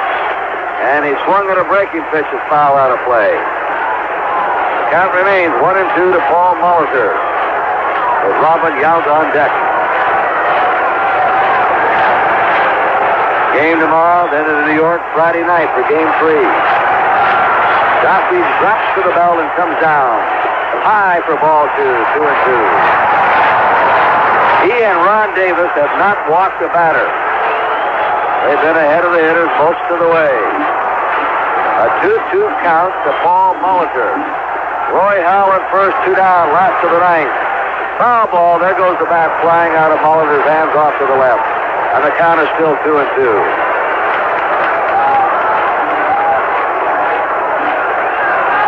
I don't know who'd be the fastest relief man I ever saw. Page too hard. So did Dern. I guess Raditz for a year was about as hard a throw as I ever saw. I think it might have been a little quicker than Gossage. It's hard to say. 2-2 pitch. Struck him out to end the ball game. And the Yankees captured Game 1 of the series with spectacular relief work from Ron Davis for a perfect 2 2/3 inning, and then Gossage for 2 innings. No runs for Milwaukee, 1 hit, no errors, 1 left, and the final score, the Yankees had 5 runs, 13 hits, 1 error. Milwaukee 3 runs, 8 hits, 3 errors, and the summary of tonight's game by Ernie Harwell. Well, the Yankees broke it open in the 4th inning when they pushed in 4 runs after the Brewers had picked up a run in the 2nd and a run in the 3rd inning. The Brewers scored first with 2 out in the 2nd inning off Guidry on a double by Bando and a single by Charlie Moore. They added a run to make it 2-0 on a double by Gantner to lead off the 3rd. Gantner went to 3rd when Molitor was safe on the error by Cerrone, and the ball hit right in front of the plate. Robin Yount hit a sacrifice fly to left, and the Gatners scampered home to make it 2-0 in favor of the Brewers. That was at the end of 3, but here came the 4th inning, and the Yankees broke loose. After Nettles had flied out and Jackson had walked, Gamble hit a 2-run homer to tie the ball game. Watson and Milbourne singled, and both of those runners came home when Cerrone put the Yankees in front with a 2-run double to make it at that point 4-2. Then the Brewers came back with 1 in the 5th inning on a single by Yount, a walk to Cooper, and a single by Simmons to get their final 3rd run. And the Yankees added an insurance run in the 9th inning off the relief pitcher Raleigh Fingers on a single by Mumphrey. He stole 2nd, went to 3rd on a throwing error by Simmons, and came home when Jackson hit a ground ball to the shortstop Robin Yount. He bobbled it, and the run scored. It was the relief pitching that featured the game. Great pitching by Davis and by Gossage in relief of Ron Guidry. Davis is probably the winner we haven't heard yet, but that's right. Davis gets the win. Gossage gets the save. Guidry was a starter. The starter and loser for Milwaukee was Moose Haas, and Bernard relieved him in the 4th inning, went 2/3 to a perfect pitching. McClure in the 5th inning did not allow a run. Slayton in the 6th inning did not allow a run. Fingers came on in the 8th inning and gave up 1 run, but it was not an earned run. So the final score, the New York Yankees 5 and the Milwaukee Brewers 3 in game number 1. And we will continue in just a moment. Hey, Charlie, I hear your business is really going great. Oh, it sure is. In fact, I'm expanding, building on. Oh, really? Well, listen, my wife has this cousin who does a little wiring on the side. Why don't I see if he can work you in? Thanks anyway, but I'm going to have CB Electric in Mount Carmel do the work. They do all kinds of commercial, industrial, and residential wiring, even oil field work. Some things you just feel better about when you have a professional do them. Let CB Electric worry about your wiring jobs, so you don't have to. Have you talked to old Charlie Tate lately? Next time you do, ask him how fast an accident can happen.